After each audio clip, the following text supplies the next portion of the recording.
Tout commence avec une silhouette sombre enveloppée dans une aura rouge de pure rage et de puissance. Ensuite, nous voyons le visage d'un homme furieux utilisant sa force pour briser les chaînes qui l'entravaient. À cet instant, il déchaîne une explosion d'énergie rouge qui projette tout le monde en arrière par sa puissance écrasante. Quelques gardes d'une faction observent la scène avec un air de mépris et d'arrogance, prêts à se battre. L'homme flotte maintenant dans les airs, les mains enflammées, fixant les guerriers qui se préparent à l'affronter. Soudain, un jeune homme masqué apparaît et lui demande ce qu'il croit faire, le traitant d'imposteur. Le guerrier est abasourdi par l'accusation et se demande de quoi diable ce type parle. Furieux, il fonce en avant en hurlant qu'un rat de bibliothèque choyé comme lui n'y connaîtrait rien. Le mouvement est incroyablement rapide et puissant, clairement destiné à achever le jeune homme d'un seul coup. Mais les gardes agissent en premier, interceptant l'attaque de l'homme et le frappant de tous les côtés à la fois. L'assaut coordonné est trop pour lui et il s'effondre au sol, vaincu par ses adversaires. L'un des jeunes guerriers observe la scène avec un regard froid et distant, comme si de rien n'était. L'odeur du sang emplit l'air après le violent affrontement qui vient d'avoir lieu. La scène change alors pour montrer un homme seul sous la pluie, devant un grand temple. Le type semble soulagé et commente que l'odeur commence enfin à se dissiper. Il est expliqué que ceux qui naissent avec le corps martial céleste ont leurs 5 sens aiguisés à un degré extrême. C'est un talent qui défie la logique des hommes ordinaires, ne naissant qu'une fois tous les 100 ans. Sa vue est si incroyable que s'il le souhaite, il peut se concentrer sur des choses minuscules à une grande distance. Par exemple, il peut observer chaque détail d'une seule goutte de pluie tombant du ciel. Et avec son Wi-Fi, il surprend 2 hommes se plaignant d'un érudit qui fouine dans l'Alliance. L'un d'eux grogne que cet érudit sème le trouble partout au lieu de les laisser manger en paix. L'autre se demande si le type peut les entendre, mais son ami en doute à cause de la forte pluie. Mais le narrateur confirme que, oui, il peut entendre de très loin, même avec tout le bruit de la pluie. Et il est révélé que parmi toutes ses capacités, la plus terrifiante de toutes est sa perception aiguisée. Il se souvient alors avoir réussi les examens de la fonction publique à 19 ans, pensant qu'il était juste plus intelligent que la plupart.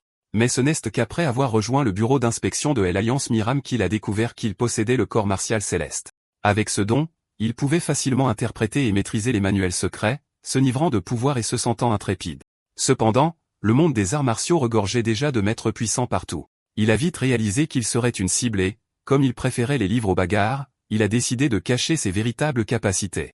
Maintenant, il marche sous la pluie en se demandant ce qu'il deviendra à l'avenir ou quel chemin il suivra, mais il sait que la personne qu'il est aujourd'hui n'a pas encore cette réponse. Dans ce moment d'incertitude, il se souvient de sa mère et elle lui manque terriblement, surtout en ce jour. La scène change ensuite et nous voyons maintenant le jeune érudit debout dans une salle imposante, les bras croisés. Il demande au patriarche du clan Nangong pourquoi il a été convoqué et l'homme confirme son identité en tant qu'érudichon. De l'ombre émerge Nangongak, le chef du clan qui commente le calme du jeune homme. Il est révélé que Nangongak est une figure légendaire et que le monde lui a donné un titre très important. Il est connu comme l'une des 3 épées célestes et le jeune Shon confirme qu'il le savait déjà. Le patriarche déchaîne une aura bleue écrasante, montrant exactement pourquoi il est si célèbre et puissant. Shon se sent intimidé car il semble que l'homme puisse voir à travers lui et se demande ce qu'il veut. Le patriarche s'approche et dit qu'il va être direct avec le jeune érudit. Shon panique, se demandant si le patriarche a découvert son secret sur le corps martial céleste. Le chef de clan commence alors à parler lentement, faisant monter la tension dans l'air. À cet instant, le jeune érudit devient anxieux, attendant d'entendre ce que l'homme puissant a à dire. Mais à sa surprise, le patriarche le supplie désespérément de faire de son plus jeune fils un être humain décent. Le jeune homme est complètement abasourdi par la demande inattendue du grand maître qui s'incline par respect, confus par la situation. Shon ne comprend rien alors que le chef de clan révèle qu'il a déjà fait enquêter sur lui. Nangongak explique qu'il a entendu parler de l'intelligence et de la perspicacité du jeune homme par le chef de l'inspection. Il a aussi entendu dire que l'érudit a réussi à réhabiliter complètement un célèbre fauteur de troubles de l'Alliance. Shon essaie de minimiser l'histoire avec Pansolin, disant que ce n'était qu'un malentendu. Le patriarche change alors de sujet, révélant qu'il sait que Shon a renoncé à un poste au palais pour s'occuper de sa mère. Le jeune homme s'incline en silence, confirmant que l'homme devant lui connaît sa vie personnelle. Sur ce, Nangongak lui fait une offre qu'il ne peut refuser, promettant de guérir la maladie de sa mère s'il l'aide. Shon reste silencieux un instant, la tête baissée, réfléchissant à l'incroyable proposition. Il reste silencieux quelques secondes, pensant à l'offre qui pourrait changer sa vie pour toujours. Cependant, le jeune homme exprime son doute, disant que la maladie de sa mère n'est pas quelque chose de commun. Le chef de clan répond qu'il connaît déjà les détails et que le médecin divin du clan s'occupera d'elle. L'érudit est choqué d'entendre parler de la figure légendaire et se demande s'il est vraiment là. Un sourire confiant apparaît sur le visage du patriarche, confirmant les espoirs du jeune homme. Nangongak ajoute alors une autre condition, lui demandant d'éduquer aussi son plus jeune fils. En échange, il promet d'envoyer Shon où il le souhaite, que ce soit à l'Académie en Lame ou le palais impérial. Shon est abasourdi par l'offre mais réalise qu'il pourrait avoir une carrière réussie et obtenir le meilleur traitement pour sa mère. Il sourit alors avec détermination et se dit que peu importe à quel point le fils du patriarche est terrible, il en fera un être humain. À ce moment-là, Chon entend quelqu'un crier des insultes depuis un bâtiment voisin et se dirige vers l'agitation. À l'intérieur, une jeune servante crie de peur après avoir été aspergée d'un bol d'eau froide. Le coupable est un jeune homme aux cheveux rouges qui se plaint avec colère qu'elle ne sait rien faire correctement. Il n'arrête pas de crier qu'il a demandé une serviette humide, pas un bol d'eau, pendant que la servante s'excuse. Le jeune homme dit qu'il est déjà à cran à cause d'un duel et qu'il doit maintenant supporter des déchets comme elle, laissant la fille terrifiée. Mais juste au moment où il allait faire quelque chose, Chon entre dans la pièce, surprenant à la fois le jeune maître et la servante. L'érudit entre calmement dans la pièce, un éventail à la main, observant la situation. Son regard est sérieux et analytique alors qu'il jauge le fils du patriarche pour la première fois. Le jeune homme, dont le nom est Nangum Mubaek, demande avec arrogance qui est ce type qui se tient là. Il déduit rapidement de son apparence que ce doit être son nouveau tuteur d'écriture et Chon le regarde calmement. L'érudit confirme alors que le patriarche l'a désigné comme son tuteur et s'approche lentement. Mubaek s'agace et se demande pourquoi son père continue de faire ces choses inutiles. Avec un sourire moqueur, il se plaint que le patriarche continue de lui envoyer des érudits inutiles et sans valeur. Chon pense que le discours du gamin est grossier et superficiel, mais il se souvient de ce que le patriarche lui a dit. Il se souvient des paroles du chef de clan sur les problèmes de son plus jeune fils. Le patriarche avait dit que le garçon était sans éducation et avait de nombreux défauts de caractère. Soudain, le bol que tenait le jeune maître est jeté au sol, se brisant en 1000 morceaux. La servante sursaute de peur alors que Mubaek se tourne vers Chon avec un regard furieux et l'insulte. Chon remarque que le garçon ne cache pas ses émotions et se met facilement en colère, tandis que Mubaek dit qu'il a touché un point sensible. La servante qui observe la dispute reste silencieuse, complètement terrifiée par la tension entre les deux. Avec un sourire narquois, Mubaek dit que l'érudit est courageux et qu'il lui accordera du crédit pour son esprit. Il déclare ensuite d'un air sérieux que personne n'a jamais osé lui parler, à lui, Nangum Mubaek. De cette manière, le jeune maître propose que si Chon ne s'enfuit pas avant la fin de la journée, il le reconnaîtra comme son maître, et l'érudit accepte. Cependant, le tuteur suggère de laisser une preuve de la promesse, car les mots s'oublient facilement. Mubaek est surpris par l'idée d'un contrat et commente sarcastiquement le côté méticuleux de l'érudit. Puis il accepte de rédiger le contrat, disant qu'il en fera même 10 si nécessaire, et va chercher le matériel. Le jeune homme pense que le nouveau tuteur est naïf et ne comprend pas ce que cela signifie, mais il trouve ça intéressant. Chon, à son tour, décide de le provoquer un peu plus pour le tester et ajoute un pari au contrat. Tenant le pinceau, Mubaek traite l'érudit de sacré numéro, mais accepte l'idée d'un pari avec un sourire. Le tuteur lui sourit en retour, réalisant que le jeune maître aime une bonne compétition et un vrai défi. Mubaek révèle son pari, disant qu'il n'a pas besoin d'argent, mais que s'il gagne, Chon sera son esclave pendant 1 an. Chon trouve la condition un peu enfantine mais accepte le défi sans hésitation car cela semble amusant. Une fois le contrat signé, Mubaek complimente la calligraphie de Chon, reconnaissant qu'il est un véritable érudit. Il dit alors au nouveau maître de le suivre, car il va personnellement lui enseigner une précieuse leçon. Avec un sourire démoniaque, le jeune homme dit qu'il va lui apprendre la cruauté du monde, laissant la servante inquiète. Sur ce, il s'élance, sautant hors de la pièce à toute vitesse pour commencer sa première leçon. Chon observe la scène et pense que le gamin est comme un enfant, il se met en colère facilement mais apprécie sincèrement tout. La scène change alors pour une rue où Mubaek semble être allé et où quelqu'un commande un bol de nouilles. Avec un sourire espiègle, Mubaek se demande comment il va corriger le comportement grossier de cet abruti, pendant que Chon l'observe. Le jeune maître court alors dans la rue, à la recherche d'une victime pour sa première leçon sur le monde. Son expression est sauvage et pleine de joie alors qu'il se prépare à montrer son vrai visage. Soudain, il s'approche d'un homme costaud qui lui tournait le dos et le fixe avec un étrange sourire. Sans avertissement, Mubaek assène un puissant coup de poing dans le dos de l'homme, le prenant complètement par surprise. L'impact est puissant et le guerrier est projeté en avant, complètement abasourdi. L'homme se retourne furieusement en criant pour savoir qui est là et ce qui vient de se passer, mais il est confus en voyant le jeune maître derrière lui avec un sourire moqueur. Le guerrier ne comprend pas ce qui s'est passé et s'interroge sur la raison de cette attaque soudaine. Mubaek désigne alors Chon et dit qu'il doit avoir une raison, donc il ferait mieux de demander à l'érudit. Le tuteur est sans voix face à cette situation inattendue, car il ne s'attendait pas à y être entraîné de cette manière. Le jeune homme trouve hilarant de voir l'érudit si décontenancé et pense qu'il est sur le point de lui faire voir la réalité en face. Juste après, le jeune maître fuit la scène, laissant son tuteur gérer le guerrier furieux. L'homme se tourne alors vers Chon et lui demande s'il est le serviteur du garçon, lui donnant une chance de s'expliquer. Le guerrier est furieux et se demande pourquoi diable ce gamin l'a frappé comme ça. Avec un œil analytique, Chon commence à évaluer la situation et l'homme en face de lui. Il remarque que le guerrier n'a pas dégainé son épée même après l'insulte et n'appartient à aucune faction connue. Chon s'incline alors et s'excuse, même si ce n'est pas de sa faute si tout cela est arrivé. Cependant, l'érudit mentionne un détail qu'il a vu sur l'épée du guerrier, surprenant l'homme. Avec un sourire confiant, Chon en déduit que l'homme doit être un guerrier de la secte du soleil couchant. Le guerrier est choqué et balbutie, demandant comment l'érudit connaît sa secte. Chon sourit et révèle qu'il travaille pour le bureau d'inspection de l'Alliance Miram. Sur ce, il rappelle à l'homme que le chef de sa secte a causé un grand tort à un aîné de l'Alliance et a dû être renfloué. Le guerrier confirme l'histoire mais devient nerveux. Réalisant qu'il s'agissait d'informations classifiées, l'érudit explique alors qu'il a personnellement traité cette affaire, c'est pourquoi il sait tout. Soudain, l'homme réalise la vérité et demande, terrifié, s'il est le tristement célèbre érudit Fouchon. Avec un sourire amusé, le tuteur demande si son surnom s'est déjà répandu aussi loin dans le pays. Nubaek observe de loin, confus de voir le guerrier s'excuser et s'incliner devant Chon. Il se demande pourquoi cet homme agit soudainement de manière si soumise. Chon fait un signe de la main à Nubaek et commence à marcher avec le guerrier qui le traite maintenant avec le plus grand respect. Le jeune maître devient furieux, ne comprenant pas comment la situation a pu basculer si radicalement. L'érudit explique alors que le gamin l'a poignardé dans le dos avec cette farce et dit que ça doit être dur de servir un tel maître. Chon plaisante en disant que c'est comme promener un chien enragé et le guerrier pense que le jeune maître Sen est pris à la mauvaise personne. L'homme dit alors qu'il a soudainement pitié de ce gamin pour avoir provoqué Chon. De loin, Nubaek s'agace de voir les deux chuchoter et meurt d'envie de savoir de quoi ils parlent. Avec un sourire sinistre, l'érudit réalise que les choses vont devenir très intéressantes. Le guerrier s'incline à nouveau devant Chon et lui dit au revoir, tandis que le jeune maître observe tout de loin. Nubaek est clairement irrité et frustré par la tournure des événements. Chon s'approche de lui, un éventail à la main et un sourire mystérieux sur le visage. Le jeune maître le confronte alors et lui demande ce qu'il a bien pu dire à ce guerrier. Chon se tourne alors et commence à s'éloigner, laissant le jeune maître derrière lui avec un air pensif. Avec un sourire moqueur, l'érudit se retourne et dit que ce n'était pas grand-chose, juste des excuses.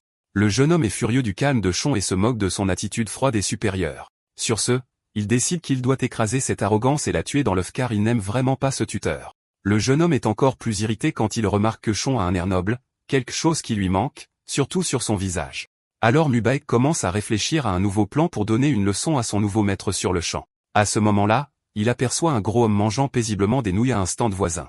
Avec un sourire maléfique, il décide qu'il doit montrer très clairement qui il est. Juste devant tout le monde, le jeune maître serre alors les poings, se préparant à provoquer une autre scène dans la rue. Les yeux brillants de rage, il court vers l'homme en lui criant de s'écarter. Le bol de nouilles vole en éclats alors que le jeune homme attaque l'homme sans aucun avertissement. D'un mouvement rapide, Nubaek donne un coup de pied au visage de l'homme en se présentant comme un membre du clan Nangong. Les gens autour sont choqués par la violence soudaine alors que le bol de nourriture tombe.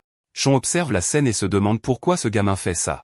Le bol de nourriture s'écrase sur le sol avec un bruit sourd, éparpillant tout. L'érudit regarde les nouilles par terre, ne comprenant pas le but de cet acte violent. La rue devient silencieuse un instant, tout le monde fixant le désordre que le jeune maître a fait. Nubaek se tourne alors vers Chon avec un regard de défi et un sourire victorieux. Mais soudain, un groupe d'hommes s'approche avec des expressions peu amicales dirigées vers lui. L'un d'eux regarde l'érudit avec mépris et le traite de déchet académique avec un sourire narquois. Avec un sourire confiant, Nubaek dit qu'il va leur montrer le prix à payer pour l'avoir défié directement. Il désigne alors Chon, lui faisant porter toute la responsabilité de la situation. Devant tous les hommes en colère, il dit qu'à partir de ce moment, l'érudit expliquera tout. Le jeune maître sourit avec satisfaction et dit à tout le monde de prêter attention à ce que le tuteur a à dire. Chon reste silencieux, entouré par les hommes qui attendent une explication sur ce qui s'est passé. Nubaek le nargue alors en disant que, puisqu'il est un scribe fauché, il doute qu'il puisse payer les dégâts. Le jeune homme s'approche de Chon et le fixe avec un sourire de défi. Il le met au défi d'utiliser sa langue bien pendue une fois de plus pour résoudre cette situation compliquée. Avec un sourire suffisant, il ajoute que Chon doit essayer de résoudre le problème qu'il a lui-même créé. L'érudit accepte le défi, disant que si c'est ce que le jeune maître souhaite, il doit obéir. Sans hésitation, Chon s'avance, se préparant à gérer la situation à sa manière. Il pense que Nangum Nubaek est à nouveau irrationnel, mais il s'y attendait déjà. Les hommes autour chuchotent, car ils savent que personne n'ose défier l'entêtement du jeune maître. Chon se retrouve seul, entouré de regards hostiles, et sait que toute cette irrationalité est dirigée contre lui. Mais au lieu de la peur, les yeux de l'érudit s'ouvrent avec une détermination froide et calculatrice. D'un cri puissant, il attire l'attention de tous les marchands de cette rue. Une vieille dame travaillant à son étal se retourne, surprise par le cri soudain de l'érudit. Chon annonce alors qu'à partir de ce moment, toutes les taxes de protection pour cette rue. Il fait un large geste indiquant toute la zone commerciale autour de lui avec autorité, à l'étonnement de Nubaek. Le tuteur déclare que tout sera géré par le clan Nangong lui-même. Nubaek est abasourdi par l'audace de l'érudit et n'en croit pas ses oreilles. Avec un sourire ironique, Chon se tourne vers les marchands et leur demande s'il n'est pas vrai que le clan prendra soin d'eux. Le jeune maître devient furieux et crie qu'il ne gérerait jamais une rue de marché aussi sale que celle-ci. Il grince des dents de colère en disant qu'en plus, utiliser le nom du clan Nangong de cette manière est un outrage. Soudain, les malfrats du gang d'Usyk apparaissent et disent à l'érudit d'arrêter ses bêtises. Le chef du gang s'approche et dit que cette rue est gérée par eux et qu'il ne la cédera pas. Mais Sean se contente de sourire avec mépris à la menace des voyous, ne montrant aucune peur. D'un ton moqueur, il dit qu'il se demandait qui faisait un travail aussi médiocre ici et découvre que c'était eux. Sean se tourne alors vers Mubarak et le met au défi, lui demandant s'il se sent intimidé par le gang. Le jeune maître balbutie mais dit que bien sûr que non et qu'il peut faire un bien meilleur travail qu'eux. L'érudit lui donne une tape derrière la tête et crie au gang s'ils ont entendu ça. Il déclare alors que la taxe de protection sera désormais de 1 pièce de cuivre par mois. Les marchands sont choqués par un prix aussi bas et célèbrent la générosité du clan Nangong. Mubarak est confus alors que les marchands célèbrent, croyant qu'il les aide. Soudain, l'un des marchands se tourne vers le jeune maître avec des yeux pleins de gratitude. Il remercie Mubarak en s'inclinant en signe de respect, laissant le jeune homme encore plus perplexe. Le jeune maître ne comprend pas pourquoi il le remercie pour quelque chose qu'il ne voulait même pas faire. Les marchands commencent à le louer, le qualifiant de véritable héros et de sauveur du peuple. Un homme crie que Nangong Mubarak est le seul à se soucier d'eux et de leur bien-être. La foule commence à scander son nom et le jeune maître sourit, satisfait du sentiment d'être adoré. Mubarak se laisse emporter en entendant son nom scandé par la foule, tandis que Sean l'observe. L'érudit révèle alors qu'il est parvenu à une conclusion après avoir analysé divers fauteurs de troubles au sein de l'Alliance Murim. Il explique que la plupart d'entre eux souffrent d'une maladie mentale causée par un manque d'attention et que le remède est l'amour. Sur ce, le jeune maître se délecte de l'adoration du peuple, posant pour ses nouveaux fans. Sean, quant à lui, a l'air fatigué et agacé par l'infantilisme de son élève. Pendant ce temps, 2 femmes observent la scène depuis un salon de thé voisin. Sirotant calmement leur boisson, elles regardent le jeune maître se pavaner devant la foule avec Sean à ses côtés. L'une d'elles pose des questions sur l'érudit et l'autre dit qu'il semble être une nouvelle recrue du clan Nangong. Elle est surprise qu'un jeune homme du même âge que le gamin puisse si bien le gérer.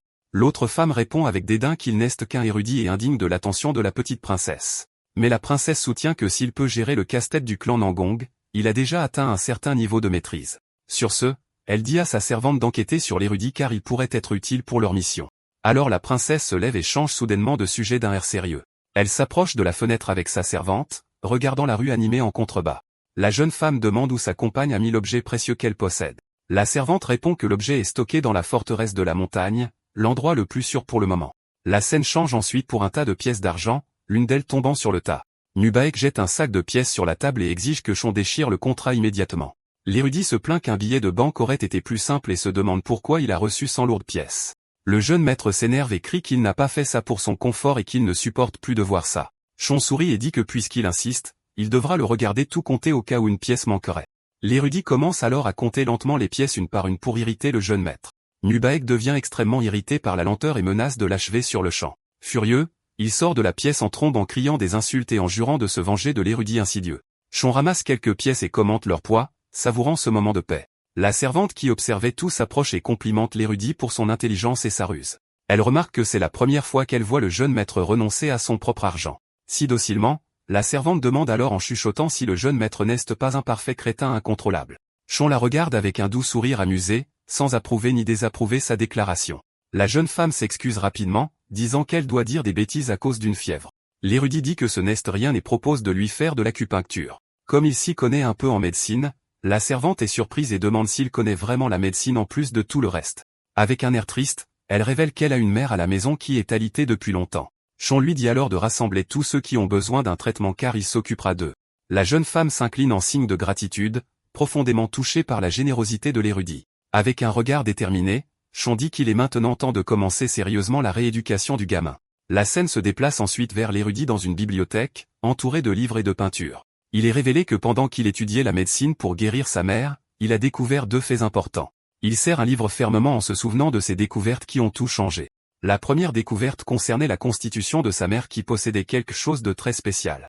Sa mère possédait le corps suprême de l'étoile pourpre, une bénédiction des cieux qui la rendait unique. Sa maladie était le résultat de cette condition, c'est pourquoi aucun médicament ni aucune acupuncture ne l'affectait.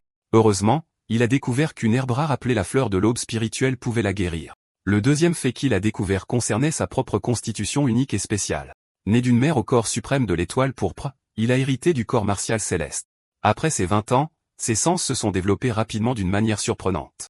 Son corps a subi une métamorphose, devenant parfait pour les arts martiaux et l'absorption des connaissances. Cependant, chaque constitution spéciale a une faille et la sienne portait le destin de l'étoile de l'armée brisée. À moins qu'il n'absorbe l'énergie de 6 étoiles de la grande ours, l'étoile de la folie exploserait. Il serait alors consumé par ses désirs et connaîtrait une fin prématurée et tragique.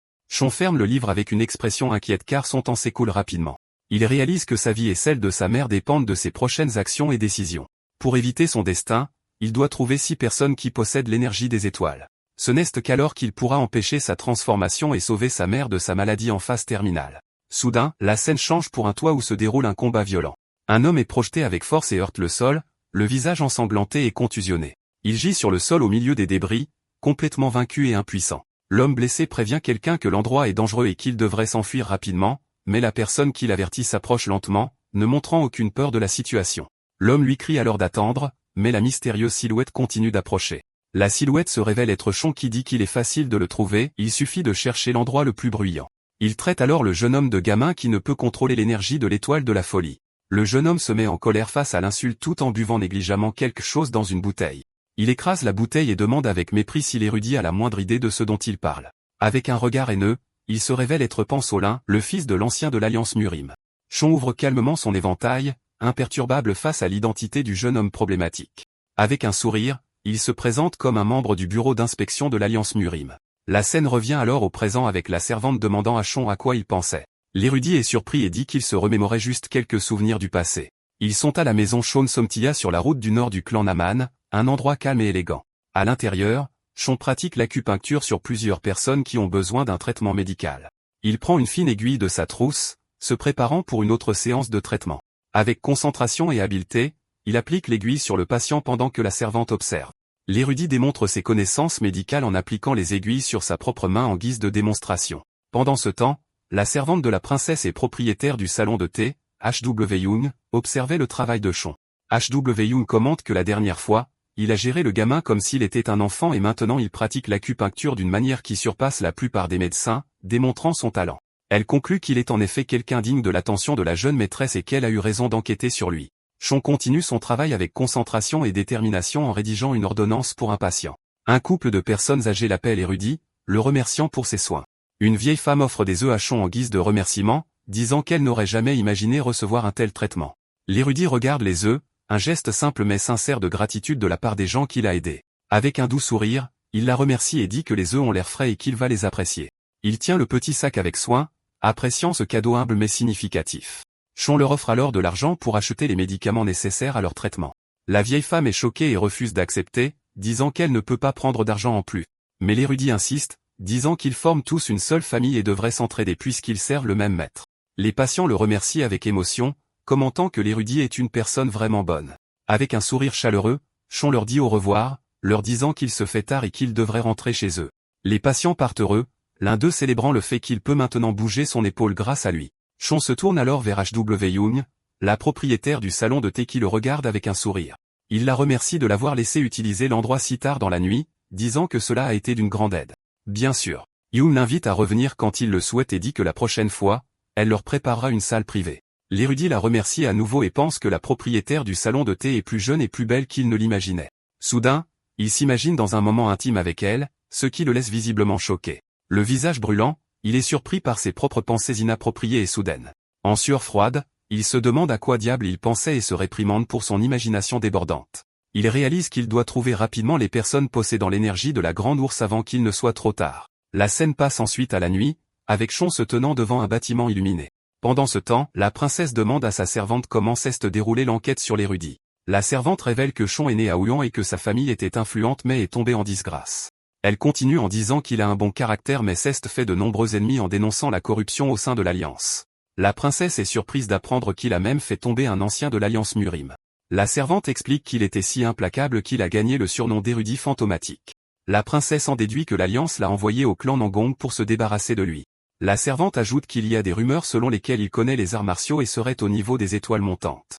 De plus, il y a quelque chose à propos de sa mère que la princesse ordonne à la servante de révéler sans hésitation. La jeune femme explique qu'après avoir enquêté sur l'état de la mère de Chon, elle a découvert qu'elle souffrait d'un pouls sectionné. Avec cela, la princesse se demande s'il s'agit du pouls solaire sectionné qu'elle recherche. La servante semble nerveuse face à la conclusion de sa maîtresse mais ne dit rien pour la contredire.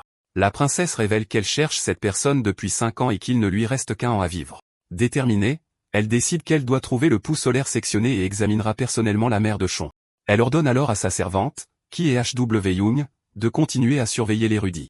Pendant ce temps, Chon marche d'un air pensif, se demandant où il pourrait trouver les personnes possédant l'énergie de la Grande Ourse. Il réfléchit que ceux qui sont nés avec cette énergie sont destinés à se révéler d'une manière ou d'une autre. Il pense qu'ils sont peut-être déjà célèbres ou chefs d'une faction importante.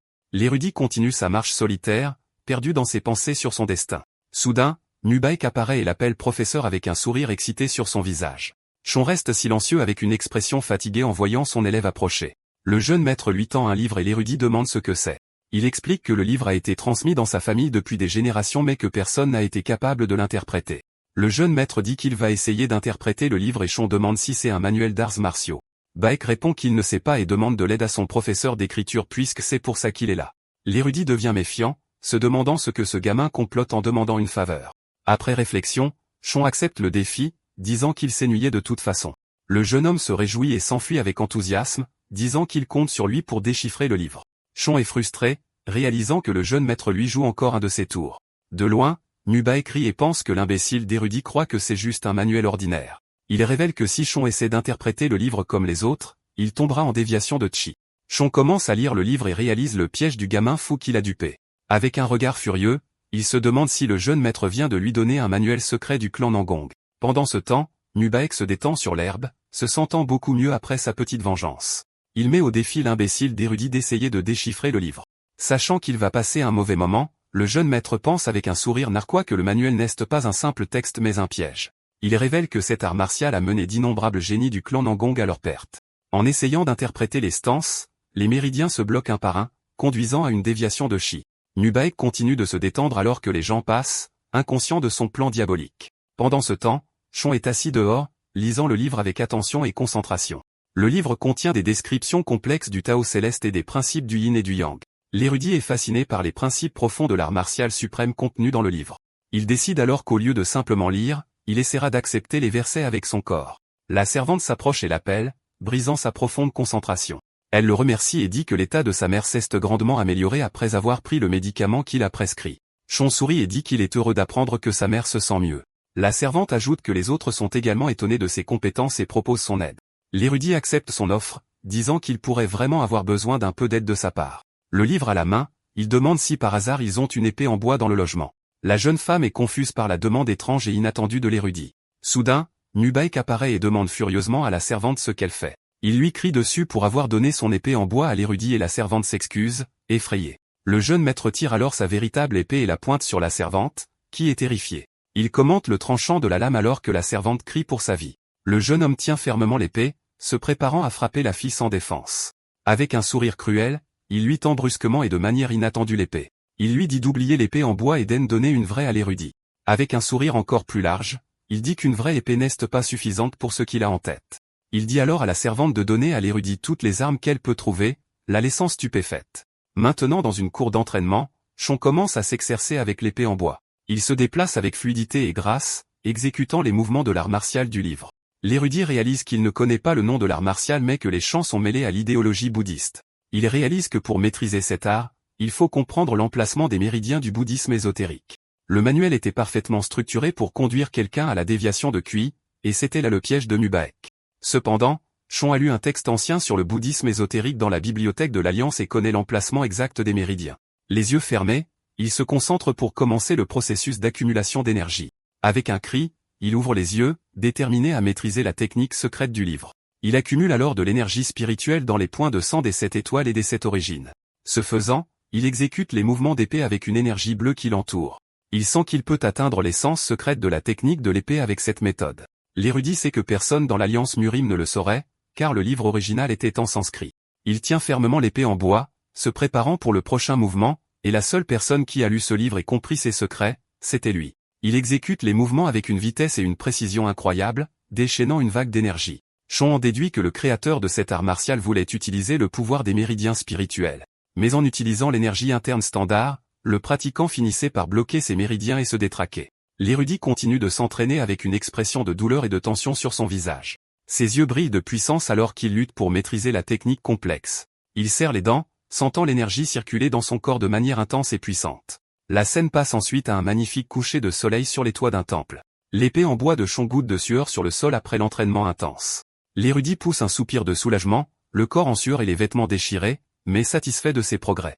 Il réalise que même en connaissant l'emplacement des méridiens, Essayer d'injecter de l'énergie dans tous en même temps provoquerait une déviation de chi. S'il révélait ce fait au clan Nangong, il serait expulsé pour vol d'arts martiaux. L'érudit s'effondre alors sur le sol, épuisé après l'entraînement intense et sa découverte. Avec un sourire fatigué, il réalise que le clan n'accepterait jamais qu'un simple érudit ait résolu un problème ancien. La scène passe ensuite à Shon donnant une pièce à la servante qui l'a aidé. La jeune femme est confuse et demande à quoi sert l'argent qu'il lui donne. L'érudit dit que c'est de l'argent de poche et que la chambre est en désordre, mais la servante propose de la nettoyer. Avec un sourire gêné, Shon refuse l'aide et la remercie pour sa bonne volonté. La servante est surprise qu'il la remercie et ne comprend pas l'attitude de l'érudit. Il lui dit ensuite au revoir, l'informant qu'il sort et de dire à quiconque le cherche de revenir le soir.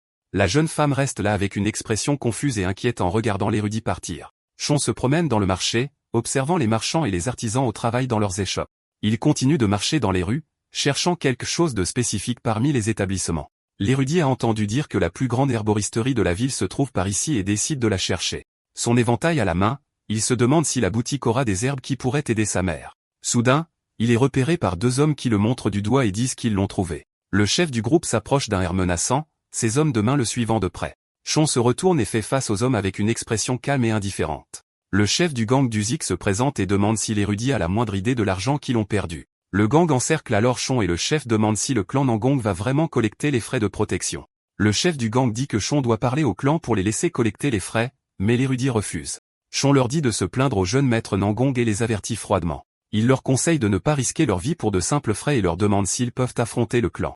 Le chef du gang rit et dit que l'érudit ne sait rien, car quelqu'un les a informés de sa position. De loin, Mubaek sourit malicieusement car c'est lui qui a piégé l'érudit. Shion ouvre son éventail et dit qu'il peut déjà deviner qui est derrière tout ça. Restant imperturbable, il se dirige ensuite vers les voyous avec un calme déconcertant, les laissant perplexes avec un sourire mystérieux. Il leur demande s'ils ont déjà entendu parler d'un érudit de Myriam. Shon se tient au milieu des voyous avec une posture assurée et une aura intimidante. Il répète la question avec un regard de défi, tenant son éventail comme si c'était une arme. Le chef du gang se moque, demandant s'il va faire une danse de l'éventail et s'il connaît même les arts martiaux.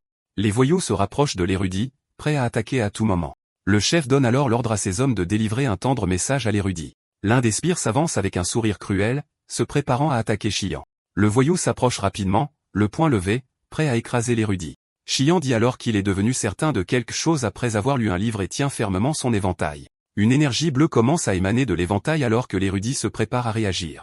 Le voyou s'en moque et continue son attaque, maudissant Qian pour ses paroles insensées. Mais avant que le coup de poing ne puisse l'atteindre, Qian utilise l'énergie des méridiens spirituels qui agit comme une onde. Il bloque le coup de poing avec son éventail et une explosion d'énergie projette le voyou au sol.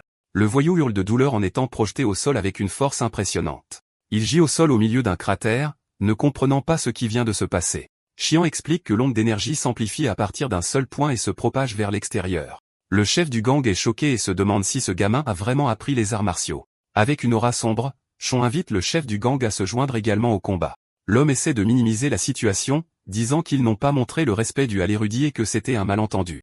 Mais Shung l'interrompt et lui dit d'arrêter de faire semblant car il a encore des choses à examiner. Le chef du gang est terrifié par l'intensité de l'érudit et le supplie de patienter un instant. Shung lui saisit le visage et lui demande son nom, et l'homme balbutie que c'est Zuki. Tous les membres du gang sont maintenant à genoux et vaincus devant l'érudit. Avec un regard glacial, Chien les prévient que s'il entend à nouveau parler de collecte de frais, il leur brisera tous les os.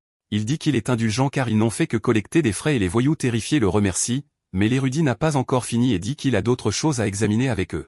La scène se déplace ensuite vers la salle des Centherbes, un établissement grand et imposant. Chien entre dans la boutique et pense que s'il avait été des adversaires plus forts, il aurait pu mieux tester la technique. Il regarde son éventail qui est en morceaux et réalise que rien ne reste intact contre la vague d'énergie spirituelle.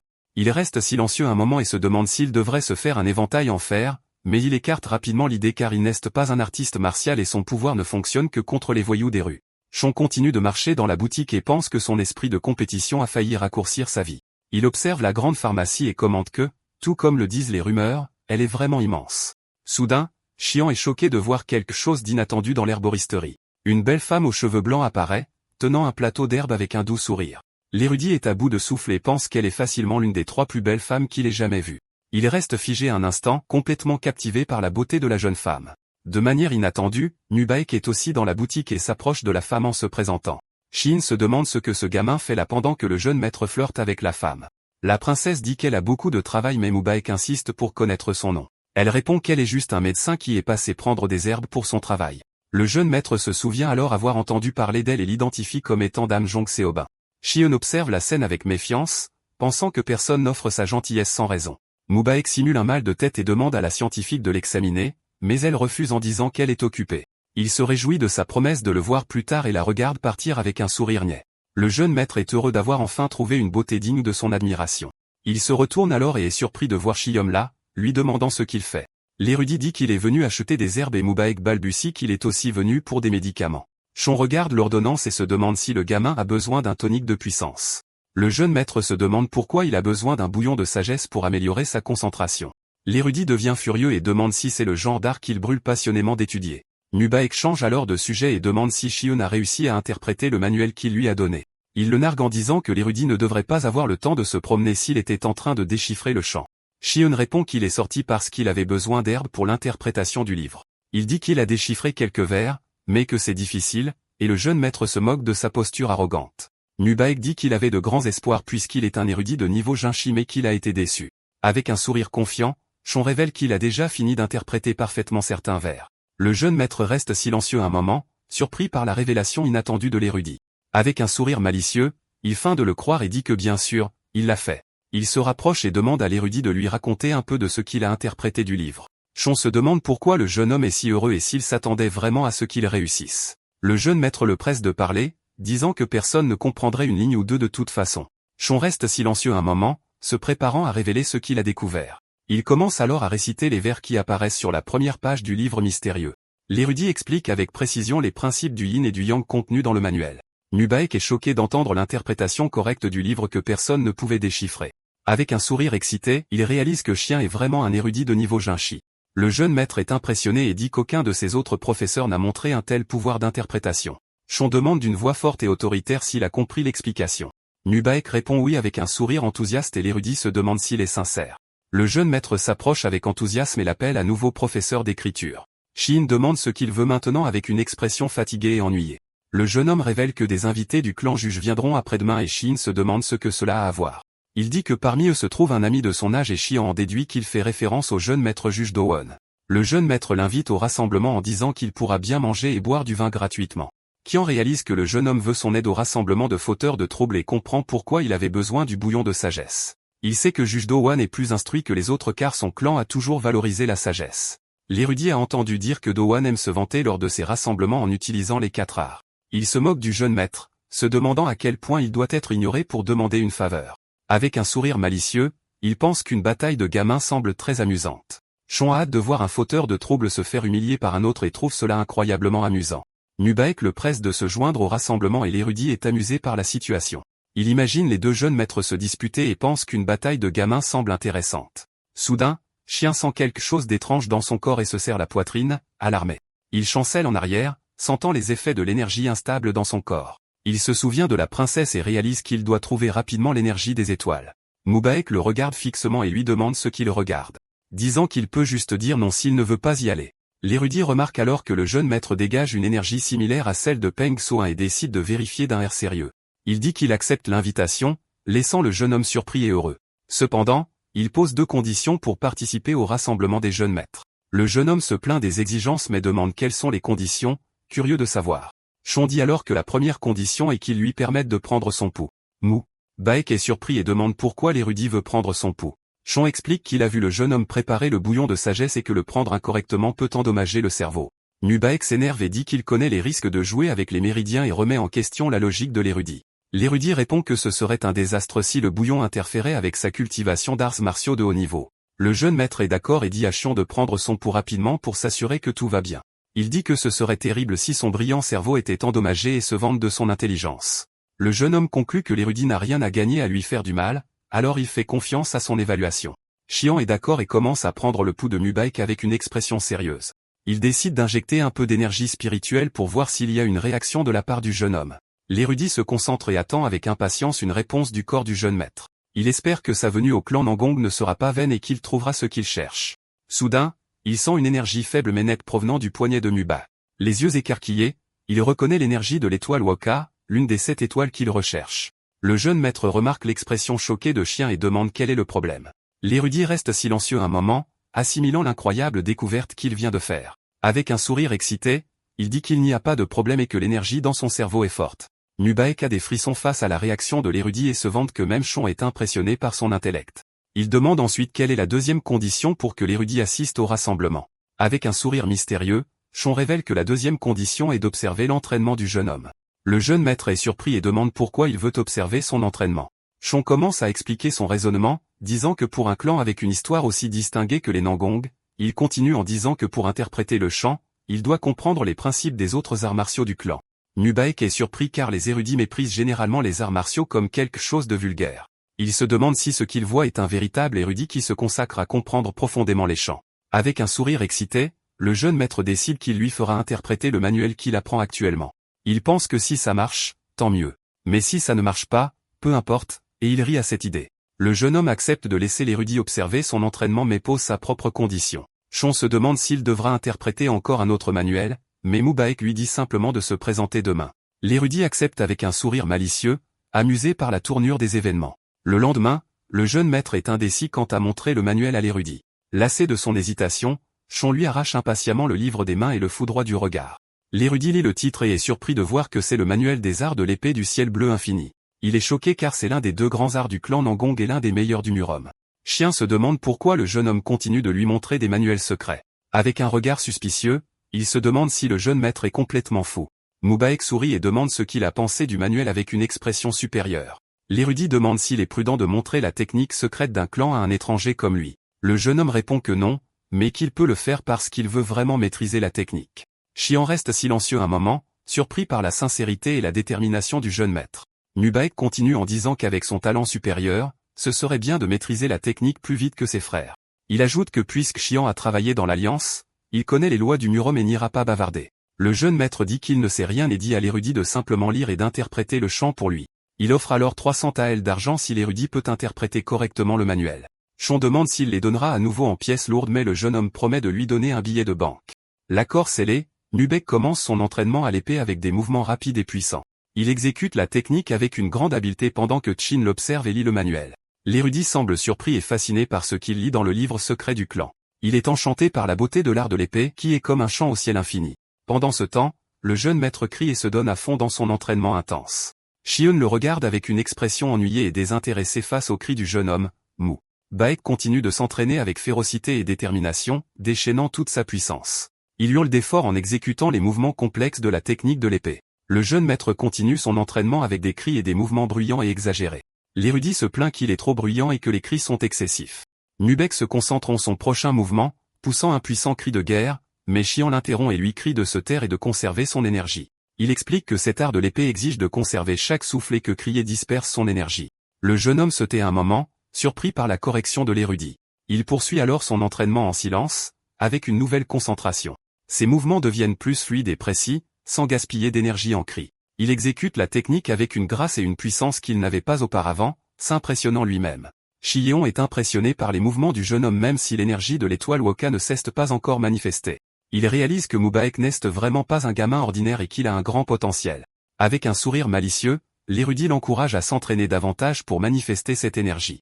Le jeune maître continue son entraînement avec des sauts et des mouvements acrobatiques dans les airs. Il atterrit avec grâce et se prépare pour le mouvement suivant, son épée à la main. Avec une expression tendue, il continue de pratiquer la technique de l'épée avec dévouement. Soudain, son épée tombe au sol et il est choqué par ce qui vient de se passer. Chien le regarde avec une expression neutre, tenant le manuel dans ses mains. Nubaek s'approche et dit qu'avant, il n'avait pas le contrôle de sa respiration pour finir ne serait-ce qu'une seule forme. Mais aujourd'hui, il a terminé la première forme pour la première fois et demande comment l'érudit le savait. Sean ment et dit qu'il a seulement dit ça parce que le jeune homme était agaçant et bruyant. Il explique ensuite que le texte dit de conserver son souffle et que c'est du bon sens dans les arts martiaux. Le jeune maître est confus, dit qu'il a lu le texte des dizaines de fois mais n'a jamais vu cette partie. L'érudit pointe alors une ligne sur la stabilité d'une flamme de bougie et demande pourquoi ils ont utilisé ce mot. Nubaek comprend enfin que la flamme de bougie inébranlable signifiait que son souffle ne devait pas s'échapper. Il est choqué car cette interprétation ne figurait même pas dans le commentaire officiel du clan. Le jeune homme fait l'éloge de Sean et dit qu'il a pu exécuter la première forme grâce à son aide, mais il admet ne rien savoir des chants qui suivent dans la technique. Il explique qu'il peut faire les mouvements mais ne peut pas exprimer la technique sans en connaître le sens. Sean le nargue et dit que s'il ne sait pas, pourquoi n'exécute-t-il pas simplement la technique devant lui? Baek est choqué par la suggestion de l'érudit et se demande s'il devrait vraiment le faire. Sean le pointe du doigt et dit, Il est le professeur et le jeune homme est l'élève et il ne peut y avoir d'éducation sans respect. Il se retourne ensuite et dit qu'il devrait peut-être aller voir le jeune maître Lee, laissant Mubaek agacé. L'érudit le provoque en disant qu'il a entendu que son frère aîné pratique quelque chose de similaire et remet en question son manque de respect. Avec un sourire confiant, Chien plante la graine de l'ambition dans le cœur du jeune maître. Il dit qu'il est possible que Mubaek soit le premier de la lignée directe à atteindre l'essence secrète de l'art de l'épée. Le jeune homme est choqué par cette possibilité et se demande s'il peut vraiment être le premier à atteindre l'essence. Il serre les poings, déterminé à prouver sa valeur et à montrer son potentiel au monde. Avec un sourire excité, il accepte de montrer la technique à l'érudit sans hésitation, mais il s'embrouille en essayant de montrer du respect et Chon le corrige en disant que ce n'est pas comme ça qu'on fait. Pendant ce temps, le patriarche s'approche du terrain d'entraînement avec une expression sérieuse. Il se demande si son fils est en train de tourmenter le nouvel érudit et se prépare à intervenir. Le patriarche décide que si le garçon fait quelque chose de mal, il le grondera sévèrement. Mais en arrivant, il entend Kui dire autoritairement à Mubaek de refaire la technique. De loin, le patriarche regarde et entend l'érudit ordonner à son fils de réfléchir au sens du chant. Il est surpris de réaliser que l'érudit enseigne réellement quelque chose à son fils. Mubaek répond avec enthousiasme, appelant son professeur et montrant un respect inattendu. Le patriarche est choqué de voir son fils, qui utilise à peine les formules de politesse avec ses propres frères, être poli avec un érudit. Il réalise que les rumeurs sur la réhabilitation de Peng So-1 par Chon étaient vraies.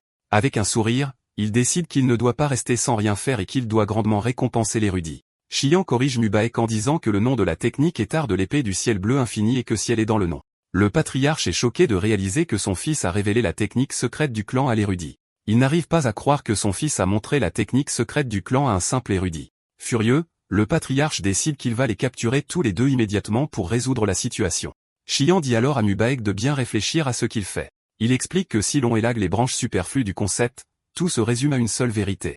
Avec un sourire confiant, il se prépare à révéler l'essence de la technique au jeune maître. Le patriarche entend les paroles de Chien et est choqué par la profondeur de ses connaissances. La vérité est que bien que la montagne soit haute, elle est sous les cieux et l'eau coule sur la terre.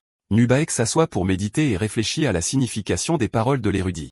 Il comprend que peu importe la hauteur de la montagne, elle existera toujours sous le ciel. Il plonge dans un état de concentration profonde, cherchant à comprendre l'essence de la technique. Soudain, ses yeux s'ouvrent avec une lueur bleue intense et il atteint un nouveau niveau de perception.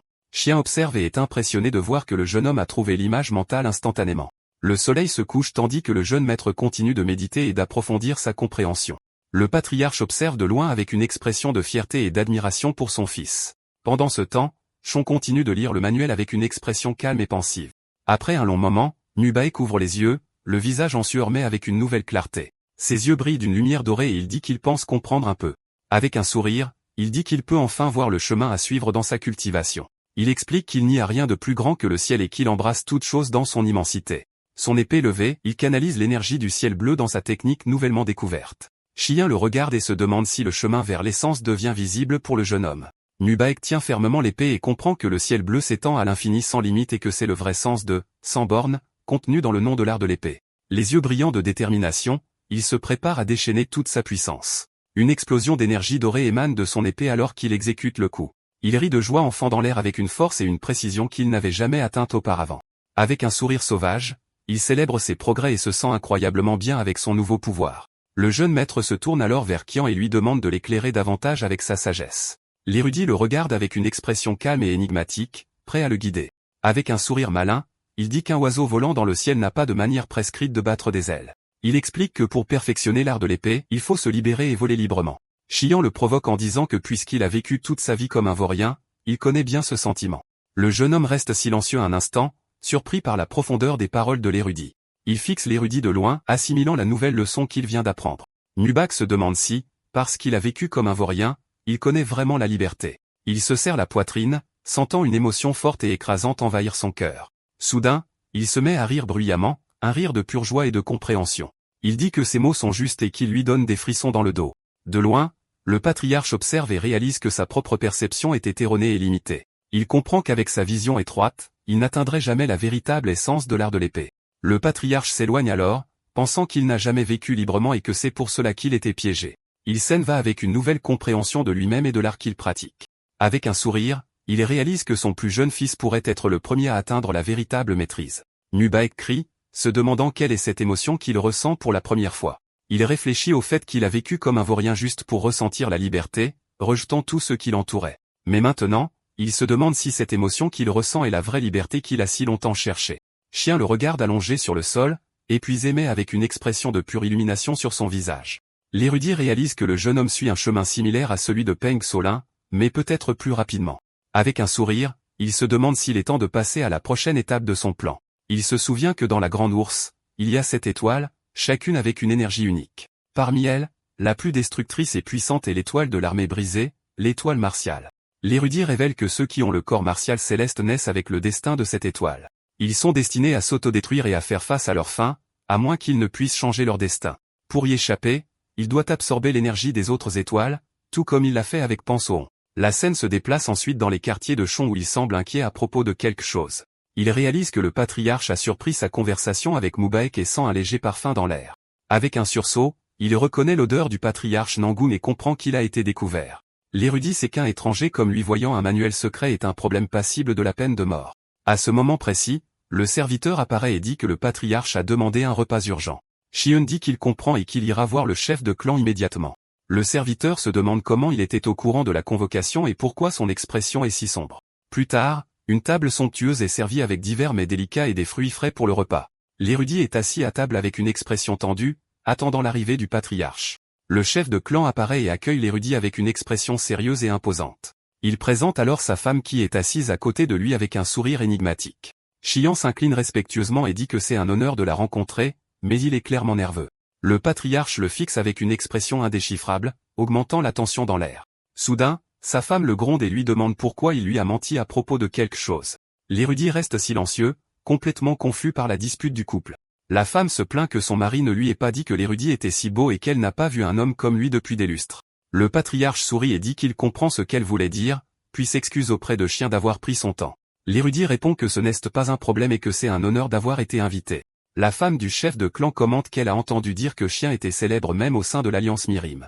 La femme le félicite d'appeler l'éradication de la corruption, notoriété, et le trouve admirable.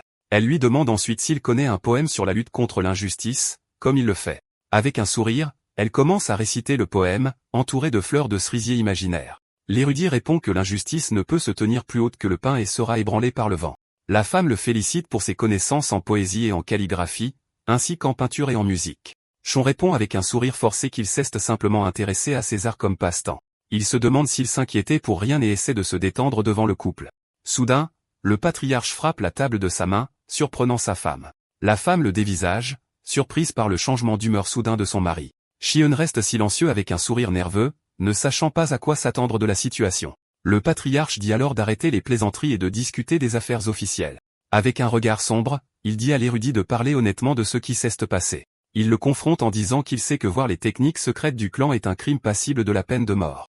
Chien est choqué de réaliser que le patriarche sait tout et ne peut cacher sa surprise. Le chef de clan demande d'une voix menaçante s'il a vu les champs de la technique secrète.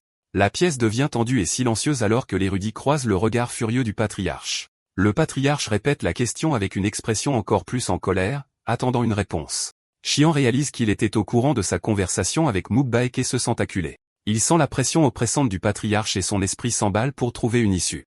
L'érudit cherche un moyen d'échapper à la situation dangereuse dans laquelle il s'est mis. Il décide qu'il doit faire appel à la femme du patriarche, sachant que Mukbaek est son point faible. Calmement et respectueusement, il répond que oui. C'est à la demande du jeune maître qu'il a vu le manuel. Le patriarche demande avec dédain si c'est sa seule excuse pour le crime qu'il a commis. Chon explique alors qu'il a vu le désespoir dans les yeux de Mukbaek quand il lui a montré l'art de l'épée. Il dit qu'il a réalisé que cet art martial était la seule chose qui pouvait corriger le comportement du jeune homme. Le patriarche demande avec mépris s'il a utilisé une technique secrète pour corriger le comportement d'un vaurien. Chien répond par un dicton, si vous retirez un mal, 10 vertus grandiront. Le patriarche l'accuse de simplement trouver des excuses pour voir les arts secrets et aider son fils. L'érudit dit que ce n'est pas juste et qu'il a vu quelque chose de plus chez le jeune maître. Il révèle qu'il a vu le tempérament d'un héros en Mukbaek et qu'il a le potentiel d'ébranler le monde. Shin ajoute que le jeune homme pourrait même surpasser le jeune héros Pansoin en grandeur. La femme du patriarche est choquée et se demande si son fils est comparable au génie Pansoin.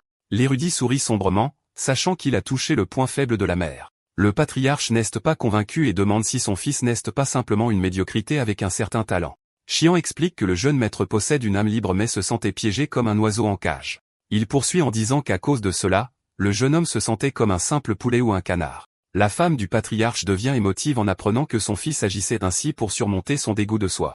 Le patriarche trouve encore l'histoire un peu exagérée et n'est pas entièrement convaincu. Mais sa femme le gronde en disant que l'érudit a raison dans ses paroles. Elle se demande si quelqu'un a déjà essayé de comprendre le cœur de son fils et s'est inquiété pour lui. Les larmes aux yeux, elle déplore de s'être sentie si étouffée et incomprise. Elle remercie ensuite Chion de l'avoir aidé à réaliser les vrais sentiments de son fils. Le patriarche crie sur sa femme, lui rappelant qu'un des arts secrets du clan a été divulgué. La femme répond que, n'étant pas une artiste martiale, elle ne comprend pas la gravité de la situation. Mais en tant que mère, elle dit qu'elle vendrait n'importe quel manuel pour sauver son fils car il est plus précieux. Chian reste silencieux, complètement choqué par la tournure des événements à table. La femme du patriarche frappe alors la table et suggère une punition pour l'érudit. Elle propose qu'on lui coupe un bras et qu'on lui pardonne, mais Chion est horrifié par l'idée. Le patriarche la regarde avec une expression sérieuse et indéchiffrable, ne réagissant pas à sa proposition. L'érudit se lève alors et promet solennellement qu'il ne divulguera jamais les arts du clan. Il jure que s'ils rompt sa promesse, ils pourront lui prendre ses 2 bras et il n'aura aucun ressentiment. Le patriarche dit qu'il lui donnera une chance et lui révèle un nouveau défi. Il lui rappelle que le clan juge viendra demain et demandera un duel pour humilier son fils. Le patriarche explique que son plus jeune fils n'a jamais gagné contre le jeune maître du clan juge. Chian comprend que sa tâche est d'assurer que Baek gagne le duel de demain. Le patriarche confirme et fait une offre irrésistible à l'érudit en échange de ses services. Il promet de le nommer à un poste qui lui accordera le droit de voir les techniques secrètes. L'érudit est choqué par la proposition mais sait qu'il y a un prix à payer pour cette opportunité. Le patriarche l'avertit que s'il échoue, il devra offrir sa tête en punition de son échec. Avec un regard sérieux, il pointe Chien du doigt et dit qu'un homme comme lui sait ce que tout cela signifie. L'érudit reste silencieux, assimilant la proposition de vie ou de mort qu'il vient de recevoir. Il réalise que l'intention du patriarche est de le garder à ses côtés, mais il a besoin d'une justification. Le couple le dévisage et Chion comprend que le patriarche a besoin d'une raison pour le convaincre. La justification est de persuader les anciens et le sénat du clan d'accepter sa présence. Le patriarche dit alors que si Kian peut vraiment donner des ailes à son fils, il pourra voler librement. Avec un geste de respect, Kian s'incline devant le patriarche et sa femme. Il se retourne ensuite et quitte la pièce, laissant le couple seul avec ses pensées. Le patriarche et sa femme regardent l'érudit s'éloigner avec des expressions pensives. La femme serre son mari dans ses bras et dit qu'il avait prévu de garder l'érudit depuis le début.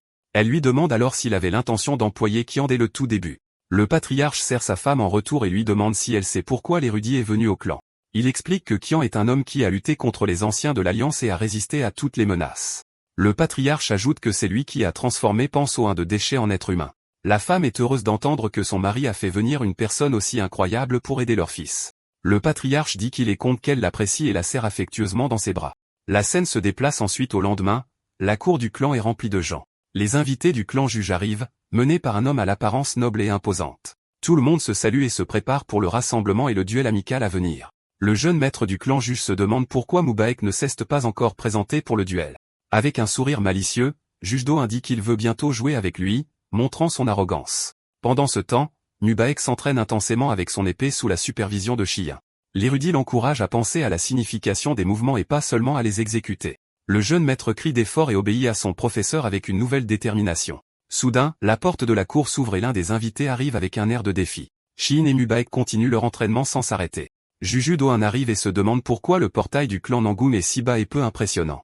Avec un sourire ironique, il appelle Baek, petit frère Nangung, et se moque de lui. Shion observe la scène et est amusé par le surnom que le jeune maître a donné à son rival, Baek fait face à son adversaire avec une expression sérieuse, prêt pour le duel à venir. Duin le provoque en lui demandant s'il s'est entraîné pour le duel et en disant qu'il n'a pas l'air heureux de le voir. Le jeune maître répond qu'il meurt d'envie d'avoir une autre chance contre lui. Chian observe le rival et pense qu'il ne semblait pas aussi grand quand il l'a vu à l'Alliance. Doin demande s'il a un peu rétréci, mais Baek demande s'il n'a pas grandi. Il tapote alors la tête de Baek et dit que le petit frère Nangung est devenu encore plus mignon. Le jeune homme s'énerve et demande s'il est venu juste pour se vanter de sa taille, Un est surpris et demande s'il pense qu'il se vanterait de quelque chose d'aussi trivial. Il dit qu'il a beaucoup de choses dont il peut se vanter, comme les arts martiaux, l'érudition et la musique. Baek serre les poings et le traite d'arrogant, prêt à commencer le combat. Doin pointe alors Chon du doigt et demande si son arrogance est due à ce nouveau type. Il s'énerve contre l'érudit qui ne l'a même pas salué et s'évente simplement avec arrogance. Avec un cri, il demande le nom de l'érudit, exigeant une réponse immédiate. Chon se retourne avec une expression calme et se présente comme Chiantassan. Doin répète le nom et s'énerve en disant que l'érudit a aussi la langue courte. Il décide qu'il va corriger leurs habitudes à tous les deux et se prépare pour le duel.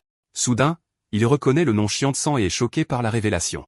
Doin est sous le choc, reconnaissant le célèbre érudit fantomatique de l'Alliance Mirim.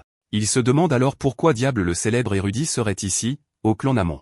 Les trois jeunes maîtres se font face dans la cour d'entraînement, créant une atmosphère tendue. Do-1 se souvient alors que c'est le type qui a réussi à changer le frère Peng So-1. Chien demande avec un sourire pourquoi le jeune homme le fixe comme s'il avait vu un fantôme. Le rival dit qu'il pensait que l'érudit serait au clan Peng puisque Peng So-1 avait dit qu'il et Y emmènerait. Il se demande alors si le tuteur n'est pas aussi incroyable que les rumeurs le disaient, et c'est pourquoi on l'a laissé partir. Do-1 trouve étrange que l'ancien Gao, qui déteste Chien, l'ait laissé quitter l'alliance en un seul morceau. Avec un sourire, l'érudit répond qu'il décide où il va et ce qu'il fait, et il ajoute que maintenant il a des affaires à régler ici même, en ce lieu. Le rival demande si c'est la première fois qu'ils se rencontrent car il a entendu tellement de rumeurs qu'il a l'impression qu'ils se connaissent déjà. Chon dit qu'ils se sont vus plusieurs fois à l'alliance mais que le jeune maître ne s'en souvient probablement pas. Il révèle ensuite que le bureau d'inspection a enquêté sur Do-1 quand il a causé cet incident. Le jeune homme se met en colère contre l'audace de l'érudit et le traite d'effronté devant tout le monde. Se cachant derrière son éventail, Chian dit que c'était son erreur et que les vieilles habitudes ont la vie dure. Avec un sourire moqueur, il dit qu'il a dû le contrarier sans le vouloir et présente de fausses excuses. Juge Do-1 est encore plus irrité par l'attitude suffisante de l'érudit. Chon lui rappelle alors que s'il a 1 an de plus que Mubaek, lui-même a 2 ans de plus que Do-1. Le jeune maître du clan juge est complètement furieux du manque de respect de l'érudit. Avec un soupir, il met la main sur sa tête. Juge Du-1 pense que l'érudit a vraiment du cran pour tenir tête même à l'ancien Gao. Il se moque ensuite de l'idée d'utiliser des titres honorifiques avec Chien. Juste parce qu'il a 2 ans de plus, le rival dit qu'il continuera à parler de manière informelle et que l'érudit peut faire de même s'il le veut. Avec un sourire, Chon répond que puisqu'il est le grand frère, il n'y a pas de problème à être informel. Do-1 est choqué par l'audace de l'érudit et le pointe du doigt en le traitant de vaurien. Mubaek pense qu'il est rare que quelqu'un ose parler familièrement à la lignée directe des 5 grands clans. Il réalise que l'érudit agit comme s'il n'y avait pas de lendemain et que son attitude n'était pas feinte. Avec un sourire admiratif, le jeune maître dit que cette attitude rigide du tuteur lui inspire le respect. Chon se transforme alors en son personnage fantomatique et demande si Do-1 n'aime pas qu'il lui parle familièrement. Le rival est terrifié par l'aura sombre de l'érudit qui lui demande s'il doit cesser d'être informel. Do-1 s'éclaircit la gorge pour se ressaisir et suggère qu'ils déjeunent ensemble à midi pour changer de sujet. Il dit ensuite qu'il verra Mubaek dans le jardin et invite Chon à venir aussi, car il l'a trouvé intéressant. Alors que le rival s'éloigne, l'érudit le remercie de le voir sous un bon jour. Chon l'appelle alors petit Do-1, disant qu'il est plus drôle qu'il ne le pensait. Le jeune maître du clan juge s'arrête brusquement, choqué et agacé par le surnom qu'il a reçu. Il tremble de rage mais ne se retourne pas pour ne pas perdre son sang-froid devant tout le monde. Avec un sourire furieux, il décide qu'il va régler ses comptes avec cet érudit effronté.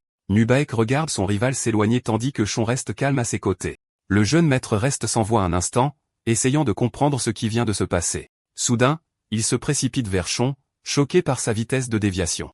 Avec un sourire admiratif, Mubaek dit que l'érudit Chon est encore plus incroyable qu'il ne le pensait. Il demande ensuite s'il est vrai qu'il a envoyé le terrible aîné Gao en enfer et s'il provoque vraiment Juge Do-1. Courant à ses côtés, le jeune maître veut aussi savoir s'il est vrai qu'il a transformé frère Peng So-1 en un être humain.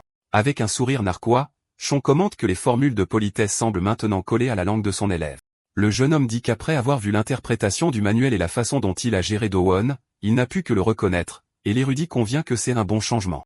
Mubaek se gratte alors la tête et admet que même si le tuteur dit qu'il a changé, il ne sent pas le changement lui-même. Chon révèle que Peng So-1 était aussi comme ça au début et le jeune maître l'avertit de ne pas prononcer son nom si nonchalamment. Il est terrifié et explique que contrairement à lui, ce type commence une bagarre en premier et que l'érudit pourrait être gravement blessé. Le tuteur répond alors calmement que lui et l'autre jeune maître ne sont pas amis. Avec un sourire confiant, il révèle que Peng So-1 l'appelle en fait grand frère. Le jeune homme en doute, disant que ce type regarde les érudits comme s'ils étaient des chiens de rue et que Chon raconte de terribles blagues. L'érudit le fixe en silence, ne confirmant ni ne niant l'histoire qu'il vient de raconter à Mubaek est complètement choqué par cette possibilité et pointe son maître du doigt, sans voix. Il balbutie ensuite et demande à haute voix si c'est vraiment vrai. La scène change ensuite et les deux arrivent dans un magnifique jardin avec un grand pavillon et un lac serein. Chon observe l'endroit et demande si c'est le fameux jardin de la soumission des démons. Le jeune maître confirme et commence à raconter l'histoire du lieu, disant que tout s'est passé il y a 50 ans. Dans un flashback, nous voyons des guerriers se battre contre une secte démoniaque qui s'est soulevée dans le monde martial. Il explique que les ancêtres du clan Nangun se sont battus en première ligne, mais la plupart d'entre eux ont fini par tomber dans une grande tragédie. Avec un regard triste, le jeune homme révèle que c'est la raison principale pour laquelle l'art de l'épée du ciel bleu infini n'a pas été entièrement transmis. Mubaek explique que pour ne jamais oublier le ressentiment et la volonté de leurs ancêtres, ils ont nommé le jardin de cette façon. Chon commente que c'est un lieu qui a une signification très importante pour l'histoire du clan. À l'intérieur du pavillon, Juge Do-1 se détend et écoute de la musique avec une courtisane à ses côtés. Le jeune maître est furieux de voir que son rival a fait venir des courtisanes au jardin de la soumission des démons. Il le confronte en disant que quiconque le verrait penserait qu'il est le propriétaire des lieux, en faisant venir des courtisanes ici. Do-won dit que dans son clan, même un descendant direct comme lui ne peut pas facilement faire venir des courtisanes, mais qu'ici, on les donne à un étranger. Un musicien joue une douce mélodie tandis que le jeune maître du clan juge loue la générosité du clan Nangong. Mubaek est extrêmement irrité par la provocation et serre les poings, prêt à se battre. Chon place alors une main sur sa poitrine et demande au jeune maître de ne pas s'énerver à cause de la situation. Avec un sourire confiant, l'érudit dit à son élève qu'il s'occupera de tout. Il conseille ensuite au jeune homme de s'asseoir et de profiter de tout ce que son rival tentera. Chon s'approche et salue le petit Do-won en lui demandant s'il s'est bien amusé. Le jeune maître du clan juge est agacé par le surnom mais garde son sang-froid devant tout le monde. Avec un sourire, l'érudit invite son élève à entrer et à se joindre à la fête. Le jeune homme hésite un instant mais finit par accepter d'entrer dans le pavillon avec son maître. Avec un cri excité, il se prépare pour la compétition qui est sur le point de commencer. Soudain, une main arrête l'instrument de musique et Do-won dit de ne pas le faire rire avec cette musique. Il prend alors l'instrument et se lève, se préparant à montrer son propre talent. Le rival explique que comme il est né seul, il a demandé une performance de pipa d'un air froid. Il dit qu'il pensait faire jouer le musicien pour le petit frère Mubaek et l'érudit Chon. Avec ses doigts agiles, juge Do-won commence à jouer une belle mélodie sur l'instrument. La douce musique flotte à travers le pavillon tandis que tout le monde regarde sa performance. Les yeux fermés, il s'abandonne complètement à la mélodie, montrant sa concentration. En arrière-plan, quelques hommes regardent la performance du jeune maître talentueux. Pendant ce temps, Chon et Mubaek se détendent et écoutent la musique avec des expressions calmes. Soudain, le rival pense avec un sourire que sa réflexion était un peu limitée. Il provoque alors Mubaek en disant que comme il ne fait que s'entraîner, il ne comprend probablement rien à la musique. Le jeune maître s'énerve et le rival fait semblant de s'excuser de ne pas avoir été prévenant. En sirotant son thé, Chon réalise qu'il veut déstabiliser son élève avant le duel, Do-won. Do-won propose alors d'expliquer la musique à son petit frère ignorant, mais Chon explique que la musique est célèbre pour être un chant matinal d'un grand artiste. Le jeune maître du clan juge est surpris et commente que l'érudit comprend la musique. Avec un sourire confiant, le tuteur dit qu'il connaît les 10 grandes chansons et qu'il les joue même. Le rival regarde alors le jardin et annonce qu'au moment parfait, elle est arrivée. Chon et Mubaek se regardent, confus, se demandant de qui il parle. Do-won. Do-won explique qu'il a convié un public car une bonne performance mérite d'être vue. Avec un sourire malicieux, il révèle qu'il a également invité une invitée très spéciale. Il présente alors la plus grande courtisane de Hefei qui s'approche avec élégance. L'un des hommes dans le public la reconnaît comme Cheongyo du pavillon des plaisirs célestes. La belle femme marche avec sa servante derrière elle, avec un sourire charmant, la courtisane Cheongyo exhibe sa beauté éblouissante. Mubaek est captivé par la beauté de la femme tandis que Chon l'observe avec indifférence. Do-won pense que son rival ne fait qu'étaler son autorité en invitant la célèbre courtisane. Il veut aussi qu'elle écoute et évalue sa musique, mais l'érudit voit clair dans son jeu. Avec un sourire malveillant, le rival invite tout le monde à faire évaluer leur son par une experte. Il révèle qu'il a hâte de voir les compétences musicales de l'érudit Chon en action. Dans le jardin, tout le monde se rassemble pour assister au duel de talent entre les jeunes maîtres. 2 hommes arrivent sur les lieux et l'un d'eux commente le duel amical de cette année. L'autre homme répond avec dédain en disant que le résultat n'est pas déjà évident comme toujours. Mais le premier homme dit que cette année sera différente et que les choses vont changer. L'homme demande alors si le jeune maître Mubaek a atteint une sorte d'illumination. Le compagnon du patriarche répond qu'il a enfin commencé à utiliser un peu sa tête. Avec un sourire ironique, l'homme du clan juge répond par un simple « Ah oui ?» Il dit ensuite que puisque le duo représente leur clan, il devrait faire un pari. L'homme suggère qu'il parie les droits de chargement de l'agence d'escorte sur le résultat du duo. Le compagnon du patriarche pense que c'est un serpent rusé qui essaie de régler le différend avec un simple duo. Avec un sourire, il accepte le pari et dit que l'idée semble très amusante. L'homme du clan juge sourit victorieusement, croyant qu'il a déjà gagné le différend. La courtisane Cheongyo les remercie alors pour l'invitation et se présente comme Zhang Yong. Do-won sourit avec satisfaction et dit que les préparatifs sont terminés. Comme le public s'est rassemblé, il dit alors que la plus grande musicienne des Hanui est également arrivée pour juger le duel. Do-won invite tout le monde à commencer le duel et laisse le jugement à Dame Cheongyo. Il se tourne vers Chon et lui demande avec un sourire s'il n'est pas nerveux à propos du défi. Avec un morceau de fruit dans la bouche, l'érudit répond qu'il n'est guère nerveux et qu'il est excité de jouer un peu. Avec un sourire malicieux, il suggère que s'ils doivent s'affronter, ils devraient jouer la même chanson. Le jeune maître du clan juge est surpris et se demande ce que l'érudit manigance. Chon reste silencieux un instant, l'instrument à la main, attendant la réponse de son rival. Après réflexion, Do-won accepte la condition mais dit qu'il choisit la chanson. Il le met alors au défi de jouer Neige Blanche au début du printemps puisqu'il connaît les 10 grandes chansons. L'érudit répond que la chanson est basique et qu'il l'a jouée plusieurs fois. Avec un sourire confiant, il dit qu'il n'a aucun problème à jouer cette chanson. Le rival ne le croit pas et pense qu'il bluffe, car cette chanson n'est pas quelque chose qu'on maîtrise en quelques essais seulement. Avec un regard haineux, il décide qu'il va écraser Chon si violemment qu'il n'osera plus jamais le défier. Les yeux fermés, il commence à jouer de l'instrument avec une concentration impressionnante. Les notes de la musique commencent à flotter à travers le pavillon, créant une atmosphère magique. La servante de la courtisane remarque que le courant d'air a changé dès qu'il a commencé à jouer. Elle dit alors que même sans pouvoir voir, elle peut imaginer chaque note tomber comme un flocon de neige. La mélodie enchanteresse se répand dans le jardin, laissant tout le monde s'émerveiller de l'habileté du jeune maître. Le public se tait, complètement absorbé par la performance musicale du rival. Les notes continuent de flotter dans l'air, créant une scène de pure beauté et d'harmonie. L'un des hommes se demande s'ils se battent avec des instruments cette année. L'autre répond qu'il semble qu'ils s'amusent juste un peu avant le duel. L'homme du clan juge loue l'intelligence de Do-won pour avoir utilisé la musique afin de réprimer l'esprit de son adversaire. Il demande ensuite si le jeune maître Mu Baek comprend aussi la musique, mais son compagnon dit ne l'avoir jamais vu avec un instrument. L'homme du clan Nangun réalise alors que son professeur d'écriture le remplace. Le rival est surpris et se demande qui peut bien être ce professeur d'écriture. Do-won termine sa performance et se vante que son talent a déjà atteint le niveau d'un maître. Chon se nettoie alors l'oreille par ennui et le rival s'agace de son attitude. Il se demande comment un type qui peut à peine imiter les notes ose être si arrogant. Do-won le met au défi d'aller de l'avant et de s'humilier devant tous ces gens. Soudain, il se met à jouer à un tempo rapide qui ressemble à un blizzard écrasant. Ses doigts bougent à une vitesse incroyable, libérant une énergie puissante à travers les cordes. La musique devient une tempête de neige qui enveloppe tout le pavillon de son intensité. La courtisane observe et commente la vitesse de la musique imprégnée d'énergie interne. Le public est stupéfait par l'habileté du jeune maître qui remplit l'espace de son. L'homme du clan juge commente que le talent de son prodige est impressionnant pour quelqu'un de si jeune. Il explique que comme Do-won causait beaucoup de problèmes, il lui a appris la musique pour le calmer. Et avant qu'il ne s'en rende compte, le jeune homme a atteint un niveau où il pouvait imiter les maîtres. Il encourage alors son petit Do-won à briser l'esprit de son adversaire dès le début. Le jeune maître met au défi le débutant arrogant de montrer ses compétences pathétiques alors que Chon se prépare à jouer. L'homme demande à sa femme qui, selon elle, va gagner le duel musical. Avec un sourire confiant, elle dit que même si les compétences de Do-won sont bonnes, l'érudit Chon gagnera quand même. L'homme reste silencieux un instant, surpris par la confiance de sa femme qui dit que c'est une intuition féminine. Avec un sourire calme, Chon commence à jouer de l'instrument avec un sang-froid impressionnant. Il s'assoit et se concentre sur la musique pendant que Mu Baek le regarde avec admiration.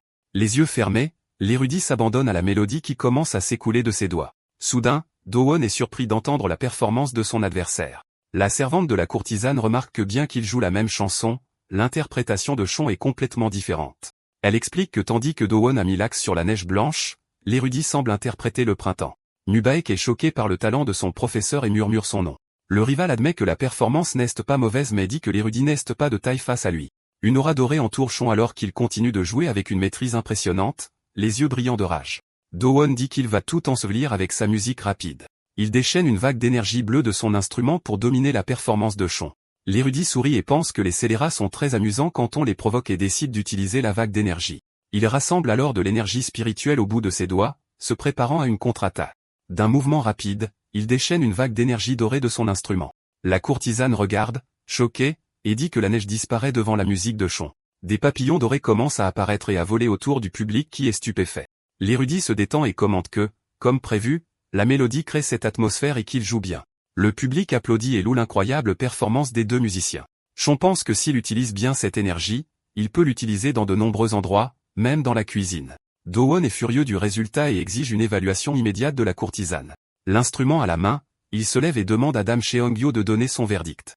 La courtisane dit que c'était une performance magnifique mais que sa servante sera plus précise. Elle explique que la jeune femme a perdu la vue mais a acquis une ouïe qui surpasse celle des gens ordinaires. Le rival se met en colère et demande si elle est en train de dire que la fille est meilleure qu'elle, la meilleure de effet. D'un regard froid, il se moque de l'idée qu'une enfant aveugle puisse le juger. Do-won accepte alors, car puisqu'elle ne peut pas voir, il s'attend à une évaluation juste. Il dit alors à la jeune femme de parler et de donner son verdict sur les deux performances. De côté, Chon se tourne et le rival demande laquelle des deux chansons était supérieure. Tout le monde attend en silence l'évaluation de la jeune musicienne aveugle. Do-won fusille la fille du regard avec une expression confiante, s'attendant à être déclaré vainqueur. La servante dit alors que comme ses yeux ne peuvent pas voir, elle ne sait pas qui a joué quel morceau. Mais avec un sourire, elle révèle que malgré cela, elle a clairement vu ce qui s'est passé. Elle décrit qu'au milieu de la neige, elle a vu le printemps fleurir et les flocons de neige se transformer en papillons. Do-won est choqué et demande si elle est en train de dire qu'il est moins bon que cet érudit. Il se retourne alors et fusille Chon du regard avec une expression de pure rage et d'incrédulité. Le visage en sueur, il n'arrive pas à croire qu'il a été vaincu par un débutant. Le jeune maître du clan juge reste silencieux, digérant sa défaite humiliante. Shon complimente la servante en disant que depuis qu'il a appris la musique, il a cherché son Jonziki. Il dit ensuite qu'il semble que son Jonziki était ici depuis le début et lui demande son nom. La jeune femme est surprise et rougit au compliment de l'érudit qui la regarde avec un doux sourire. Elle se présente comme Sonran et dit qu'elle n'est qu'une fille aveugle indigne d'être appelée Jonziki. Soudain, cependant, Do-won se lève furieusement et crie sur Mubaek, lui demandant ce qu'il fait. Il le défie en duel et lui dit de prendre son épée de bois pour qu'il puisse commencer à se battre. Le jeune maître le regarde et commente qu'il a perdu la tête et qu'il crie comme un fou. Le poing serré, il frappe le banc sur lequel il était assis et traite son rival de scélérat, Mubaek s'élance alors sur le champ de bataille et dit qu'il est devenu un poulain hurlant. Il atterrit avec un impact puissant, prêt à affronter son adversaire en duel. Le sol se fissure sous ses pieds alors qu'il se prépare pour le combat avec un regard déterminé. Avec un sourire provocateur, il demande s'il devrait voir à quel point leurs compétences se sont améliorées depuis l'année dernière. Do-won est surpris et pense qu'il ne tombe pas dans sa provocation et qu'il le provoque en retour. L'érudit observe la scène et pense que ce gamin devient soudainement arrogant. Il fait alors ses adieux à la courtisane et dit qu'il doit se rendre là-bas rapidement. Avec un sourire, il s'approche des deux femmes et leur dit formellement au revoir. La servante se tourne alors vers sa maîtresse et dit qu'elle a senti quelque chose venant de ce monsieur. Elle révèle qu'elle a senti une énergie très spéciale émanant de l'érudit Shon. La courtisane acquiesce, disant que son apparence est aussi tout à fait remarquable et qu'il est une personne spéciale. Shon s'approche de Mubaek et les deux se préparent pour un duel. Le jardin est rempli de gens qui regardent les préparatifs du duel entre les jeunes maîtres. Les deux adversaires se font face sur le champ de bataille avec Shon et Mubaek d'un côté. La foule regarde avec anticipation tandis que les deux clans se préparent à la confrontation. Mubaek se tourne vers son maître et dit qu'il a une question à lui poser sur l'art de l'épée. Il explique qu'en écoutant la musique plus tôt, il a vaguement ressenti la 4e forme de l'art de l'épée. Le jeune homme dit qu'il a l'impression d'être sur le point de la saisir, mais qu'il est encore confus et demande si sa direction est la bonne. Shon répond que la 4e forme qu'il a interprétée est similaire à l'histoire de Boya. Dans un flashback, nous voyons le musicien Boya qui a brisé les cordes de son instrument après la perte de son ami. L'érudit explique que tout comme Boya avait un ami qui comprenait sa musique, l'art de l'épée exige aussi de la compréhension. Il révèle alors que pour comprendre la 4e forme, Mubaek doit devenir Jonziki et comprendre Boya. Soudain, Do-won crie et lui demande s'il apprend maintenant les arts martiaux d'un érudit. Il se moque et lui demande pourquoi il parle autant et s'il s'informe de sa faiblesse. Le compagnon du patriarche observe la scène avec une expression sérieuse et pensive. Mubaek saisit alors son épée en bois et dit que l'on peut apprendre les arts martiaux même d'un érudit. Il poursuit en disant que la voie des arts martiaux n'est pas exclusive aux guerriers et que pour quelqu'un d'un clan qui valorise l'érudition. Le jeune maître conclut que la pensée de son rival est trop limitée et le défie avec son épée. Do-won est surpris et pense avec colère à ce type qui le défie. L'homme du clan juge se plaint que bien qu'il appelle Do-won un dragon caché, son caractère est terrible. Le patriarche est choqué de voir son plus jeune fils réprimander son rival en utilisant la logique et la raison. Il réalise alors que Mubaek a beaucoup changé depuis l'arrivée de l'érudit Shin et l'estime encore plus. Mubaek est confus et se demande s'il a vraiment besoin de devenir Zanziki pour comprendre son rival. Il se demande alors s'il doit considérer Do-won comme Boya pour le comprendre. Le jeune maître est choqué par cette idée et se demande pourquoi diable il devrait comprendre ce vaurien. Le rival s'irrite du manque de réaction de son adversaire et lui demande ce qu'il fait. Mubaek réalise que pour devenir Jonziki, il devait comprendre son adversaire. Do-won devient encore plus furieux et se demande comment ce vaurien ose se laisser distraire devant lui. Le jeune maître se concentre et se demande quel genre de type est vraiment son rival afin de comprendre son essence. Soudain, le jeune maître du clan juge se jette en avant avec son épée et l'avertit de faire attention à ses jambes. Il attaque avec une vitesse et une puissance incroyables tandis que ses yeux brillent d'une énergie bleue. Mubaek lui fait face avec une expression calme et pense que son rival est un type méprisable. Il comprend que jusqu'à présent, il a seulement essayé de comprendre ses arts martiaux mais qu'il doit aller au-delà de ça. Le jeune homme réalise que cela signifie qu'il doit comprendre son comportement et son esprit pour le vaincre. Avec une nouvelle compréhension, il esquive l'attaque de Do-won avec aisance et grâce. Le rival est surpris et lui demande s'il ne cesse d'entraîner qu'à fuir pendant tout ce temps. Avec un sourire moqueur, il demande si Mubaek n'attaque pas parce qu'il a peur de lui. Le jeune maître pense, oui, son rival est un type méprisable qui s'attaque aux faiblesses de son adversaire avec des mots. Il réalise que le voir essayer de l'appâter maintenant est vraiment pathétique et sourit avec mépris. Avec un sourire confiant, le jeune homme se demande s'il a tellement grandi qu'il peut réaliser cela. Il nargue alors Do-won, disant qu'il vérifiait juste si ses compétences s'étaient améliorées. Dans un accès de rage, le rival crie qu'il doit être fou pour vouloir périr et se jette pour une dernière attaque. Avec un sourire moqueur, Mubaek demande si jurer n'est pas un peu excessif pour un duel amical. Do-won se jette en avant avec une attaque puissante, libérant une vague d'énergie bleue de son épée. Le jeune maître pense que même les attaques de son rival sont pleines de mensonges et de tromperies. Il réalise que son rival fait semblant de viser son flanc gauche pour le tromper. Mais usant de son avantage, il utilise ses longs bras comme un fouet pour une attaque variable. Le jeune homme comprend que la véritable cible de l'attaque est son cou et se prépare à se défendre. Avec un sourire confiant, il dit que maintenant qu'il comprend sa personnalité et ses arts martiaux, ses mouvements sont évidents. Do-won est choqué de voir que son plan a été si facilement découvert par son adversaire. Mu-baek fonce alors et réalise que s'il continue à le provoquer et à l'ignorer, il essaiera de le maîtriser. Il sait que son rival essaiera d'utiliser sa puissance pour montrer sa supériorité et l'écraser. Le jeune maître du clan juge lance une attaque puissante, mais son adversaire la bloque avec aisance. Son épée brillant d'une énergie verte, il le met au défi de voir s'il peut échapper à son épée maintenant. D'un mouvement rapide, il assène un coup puissant à son rival, mais en un clin d'œil, Mu-baek saisit l'épée de son adversaire à main nue. Avec un sourire, il demande qui fuit alors qu'il ne fait que saisir l'épée. Il intercepte alors l'attaque et saisit le poignet de Do-won avec une force impressionnante. Le rival est choqué et humilié de réaliser que son poignet a été attrapé par son adversaire. Avec un sourire victorieux, le jeune maître dit que c'est maintenant à son tour d'attaquer. D'un mouvement rapide, il frappe Do-won au visage avec la poignée de son épée. Le jeune maître du clan juge lui crie d'attendre. Mu-baek attaque son adversaire avec précision et le désarme d'un mouvement rapide et précis. Il relâche alors la main de son rival, montrant que le duel est terminé et qu'il est le vainqueur. Avec un sourire victorieux, le jeune maître s'éloigne tandis que Do-won le regarde, vaincu. Il dit alors que puisqu'il s'agit d'un duel amical, il devrait en rester là avec sa victoire. La foule acclame la victoire du jeune maître qui s'avère être un guerrier habile et intelligent. L'homme du clan juge est silencieux, complètement choqué par la défaite de son prodige. Le patriarche célèbre et dit que son plus jeune fils a vaincu Do-won en duel et qu'il a gagné. Il se tourne ensuite vers l'érudit Shon et le remercie pour son aide précieuse et ses conseils. Mu-baek célèbre et dit que, tout comme l'érudit avait raison, tout se résume à la réflexion et à la compréhension. Do-won n'arrive pas à y croire et pense qu'il est impossible que ce soit la véritable compétence de son adversaire. Il en déduit alors que ce vaurien doit manigancer en coulisses et utiliser une sorte de ruse. Pendant ce temps, Shon se détend et s'évente, profitant de la brise du jardin. Avec un air ennuyé, il se demande ce qui se passe et si le combat est déjà terminé. L'épée à la main, le jeune maître déclare fièrement qu'il a gagné le duel. Il réfléchit que, comme les montagnes dans les eaux qui coulent, il n'a jamais essayé de comprendre ce qui était naturel. Avec un air pensif, il réalise qu'avant, il ne se souciait pas de comprendre l'essence des choses. Mais maintenant qu'il comprend l'essence, il voit le chemin et réalise que la quatrième forme est l'acté de se comprendre soi-même. Avec un sourire excité, il se tourne vers son maître et lui demande si sa conclusion est correcte. Shon le regarde avec une expression de désintérêt total et s'évente plus vigoureusement. Mu-baek est confus et se demande ce que signifie ce regard désintéressé de son professeur. Mu-baek se sent découragé et se demande si un homme comme lui n'est toujours pas à la hauteur. Do-won s'approche et dit qu'il est impossible qu'il ait gagné par sa seule compétence. Avec un regard furieux, il dit que si c'était une vraie épée, il aurait gagné le duel. Le jeune maître lui demande alors pourquoi il est si en colère et s'il devrait déclarer match nul si cela lui importe tant. Le rival s'irrite encore plus et exige de savoir comment il a lu ses mouvements et si c'est l'érudit qui le lui a appris.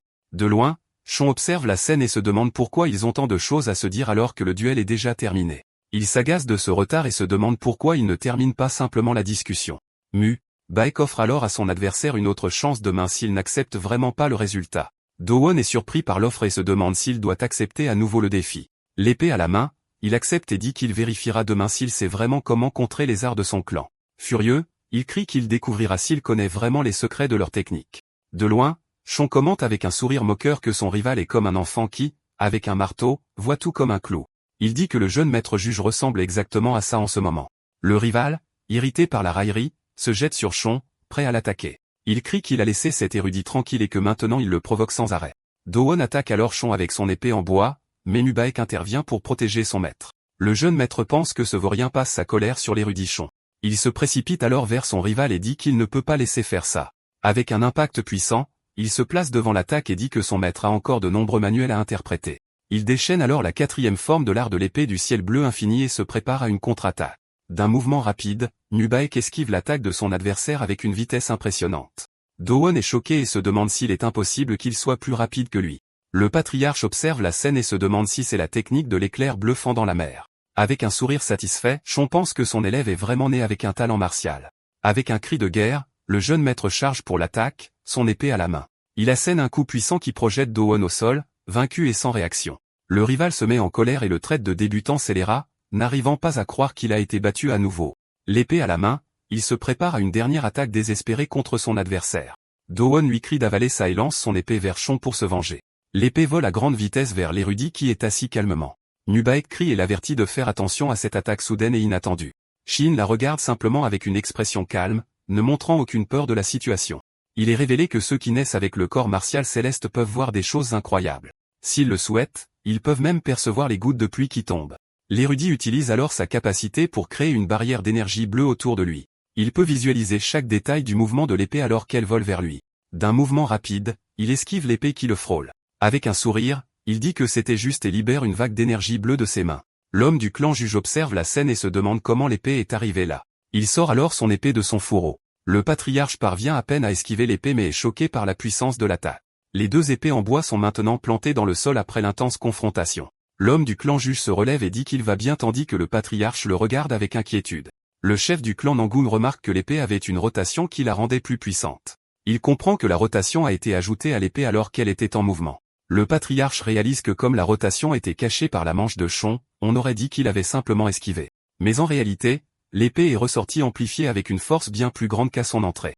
Il se souvient alors de la 5e forme de l'art de l'épée, l'ascension du dragon bleu, et est choqué. Le patriarche n'arrive pas à croire que l'érudit a non seulement interprété la chance, mais a aussi utilisé la technique. Il pense que connaître la théorie et l'utiliser sont deux choses complètement différentes et que ce doit être une coïncidence. L'homme du clan juge n'arrive pas à croire que même s'il est un génie sans égal, il puisse faire une telle chose. Il crie alors sur Do-won pour ne pas accepter le résultat et essayer de ternir le nom de son clan. Le jeune maître baisse la tête de honte et son maître lui apprend qu'il faut savoir perdre. Le visage en sueur et humilié, Do-won se sent comme un garçon stupide devant tout le monde, puis il s'agenouille au sol, complètement vaincu et sans force pour continuer. Nubaek célèbre et dit qu'il a manifesté l'éclair bleu fendant la mer dès son premier essai. Avec un sourire excité, il se vante que, comme prévu, il est vraiment un génie sans égal. L'homme du clan juge fait alors ses adieux au patriarche en disant qu'il doit partir immédiatement. Le chef du clan Nangoon est surpris et dit qu'ils n'ont toujours pas résolu le problème de l'agence d'escorte. Le patriarche prévient que la perte pour le clan juge sera importante et lui demande s'il est sûr. L'homme du clan juge dit qu'il espère que les événements d'aujourd'hui seront bien résolus à la fin. Le patriarche le rassure et lui dit de ne pas s'inquiéter des événements d'aujourd'hui. Il l'assure qu'aucune rumeur désagréable n'atteindra le monde extérieur, mais l'homme en doute. Avec un sourire, le chef du clan Nangoon dit que bien sûr que non et lui demande de sceller un accord. L'homme du clan jugerie et commente qu'il avait déjà anticipé tout ce qui allait se passer. Un stylo à la main, il dit qu'il envie le patriarche d'avoir un fils si prometteur. Il commente ensuite que Nubaek causait des problèmes mais qu'il a beaucoup mûri maintenant. Le compagnon du patriarche dit qu'il suppose qu'il a acquis une certaine illumination après avoir étudié avec Shon. L'homme demande s'il fait référence à l'érudit qui jouait de l'instrument plus tôt. Il se souvient alors qu'il l'appelait l'érudit Shon et se demande s'il est le célèbre érudit fantomatique. Le patriarche le regarde avec une expression sérieuse, ne confirmant ni ne niant l'identité du tuteur. La scène change ensuite pour une nuit sombre avec une pleine lune brillant sur les montagnes. Deux silhouettes mystérieuses entrent dans une cabane isolée, portant des capes et des masques pour se cacher. On découvre qu'il s'agit d'une femme aux cheveux blancs et de sa servante, prête pour une mission. Une torche à la main, elle traverse une grotte sombre et mystérieuse. Les deux femmes explorent prudemment la grotte à la recherche de quelque chose de spécifique et d'important. Soudain, elles trouvent un grand cristal de glace avec une silhouette féminine piégée à l'intérieur. La femme à l'intérieur du cristal semble être dans un profond sommeil, complètement gelée. Le cristal commence à fondre et la femme se demande ce qui peut bien se passer. Elle est choquée et se demande si le cristal de glace n'est pas en train de fondre en ce moment même. Une cabane solitaire est couverte de neige au milieu d'un paysage montagneux gelé. La grotte éclairée par la torche tremble et se fissure avec un bruit assourdissant. Les deux femmes observent le cristal de glace qui continue de fondre rapidement. La femme aux cheveux blancs touche le cristal et se demande comment cela peut-il arriver. Elle pense alors que les seuls à posséder l'énergie pour faire fondre le cristal sont elle et le maître du palais. La servante demande si avec l'éveil du corps saint glacial, elles pourront récupérer le palais de glace. Avec un regard déterminé, la femme répond bien sûr, car elles auront le pouvoir nécessaire. Elle explique que le corps saint glacial possède des capacités bien plus grandes que ne le sait la troisième gardienne. De retour dans le jardin, le patriarche observe l'homme du clan juge s'approcher de Shon. Il demande alors si son nom est vraiment l'érudit Shon et le tuteur confirme respectueusement. L'homme dit qu'un érudit de son calibre ne devrait pas perdre son temps dans une famille martiale. Avec un sourire, Shon le remercie pour ses paroles mais dit qu'il a encore du travail à faire là-bas. L'homme insiste et lui demande d'aller dans son clan et de faire quelque chose à propos de Do-won qui cause des problèmes. Il essaie ensuite de le tenter avec une offre de salaire plus élevée, disant que son clan sait comment traiter un érudit. Soudain, une ombre apparaît et l'homme du clan juge est surpris de voir le patriarche. Le chef du clan Nangoon dit que ce serait difficile car l'érudit a beaucoup à faire là-bas. L'homme demande alors une chance et le patriarche laisse Shon répondre sur ce qu'il en pense. L'érudit dit alors qu'il y a un dicton qui dit « Ceux qui veulent réussir trouvent un moyen », et avec une expression sérieuse, il complète en disant « Ceux qui ne veulent pas trouvent toujours une excuse ». L'homme du clan juge sourit et dit que c'était une réponse amusante et qu'il va partir. Avec un cri furieux, l'homme du clan juge appelle ses hommes à partir. Ses partisans répondent oui et que la réunion est terminée et qu'ils partent. Avec un soupir de frustration, Il se tourne et conduit sa suite hors du clan Nangong. Les deux clans se disent adieu et la délégation du clan juge par après le duel. Le patriarche commente que les gens qui ne savent rien de l'érudit Chon sont simplement avides.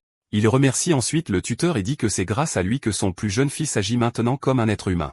Avec un sourire, Chon dit que le jeune maître est comme de l'acier qui doit être forgé à coups d'éloge. Le chef du clan Nangong est d'accord et dit qu'il gardera cela à l'esprit en traitant avec son fils. La scène change ensuite pour un marché animé avec divers étals et des gens qui se promènent. La courtisane et sa suivante traversent le marché tout en étant observées par des silhouettes encapuchonnées. La jeune musicienne semble distraite et sa maîtresse attire son attention d'un contact. La courtisane demande si la performance de l'érudit Chon lui est restée en tête. Avec un sourire, la suivante dit que même dans le pavillon des plaisirs où elle a entendu de nombreuses mélodies, elle dit n'avoir jamais entendu une chanson comme celle de l'érudit et que c'était une expérience unique. La courtisane acquiesce et dit que même elle n'a pas pu échapper à la sensation persistante de la musique. La suivante ressent alors quelque chose d'étrange et s'arrête brusquement avec une expression inquiète. Soudain, un groupe de guerrières encapuchonnées passe à côté d'elle avec une aura puissante. La jeune musicienne demande à sa maîtresse si des artistes martiaux viennent de passer à côté d'elle. La courtisane confirme et dit qu'elle ressemblait à des guerrières mais ne comprend pas pourquoi elle demande. Elle lui demande alors si elle a de mauvais souvenirs des artistes martiaux tandis que les deux silhouettes encapuchonnées les observent. Les deux silhouettes encapuchonnées marchent dans une rue déserte tout en étant observées par un homme. L'aîné du palais de glace de la mer du Nord, Yuya Krip, demande si c'est la planque du jeune maître. Sa suivante confirme et dit, oui, c'est leur planque secrète. Elle révèle alors que la troisième gardienne, Chion, se fait passer pour la propriétaire des lieux. L'aîné se moque de l'idée que la troisième gardienne se fasse passer pour une commerçante et trouve cela embarrassant. Elle demande alors si le corps sacré glacial est aussi là, mais sa suivante ne le sait pas. La femme explique qu'en plus de cet endroit, le jeune maître a des planques dans une pharmacie et une petite secte. L'aîné se plaint que tout est trop simple et dit à sa suivante d'enquêter de manière approfondie. Avec un regard déterminé, elle dit qu'ils doivent s'emparer du corps sacré glacial à tout prix. La scène change ensuite pour un jour ensoleillé avec des oiseaux volant au-dessus des toits d'un palais. Dans ses appartements, Chien se prépare pour la journée en attachant ses cheveux avec un ruban. Il enfile ensuite sa robe avec un air sérieux et pensif, se préparant pour une nouvelle journée.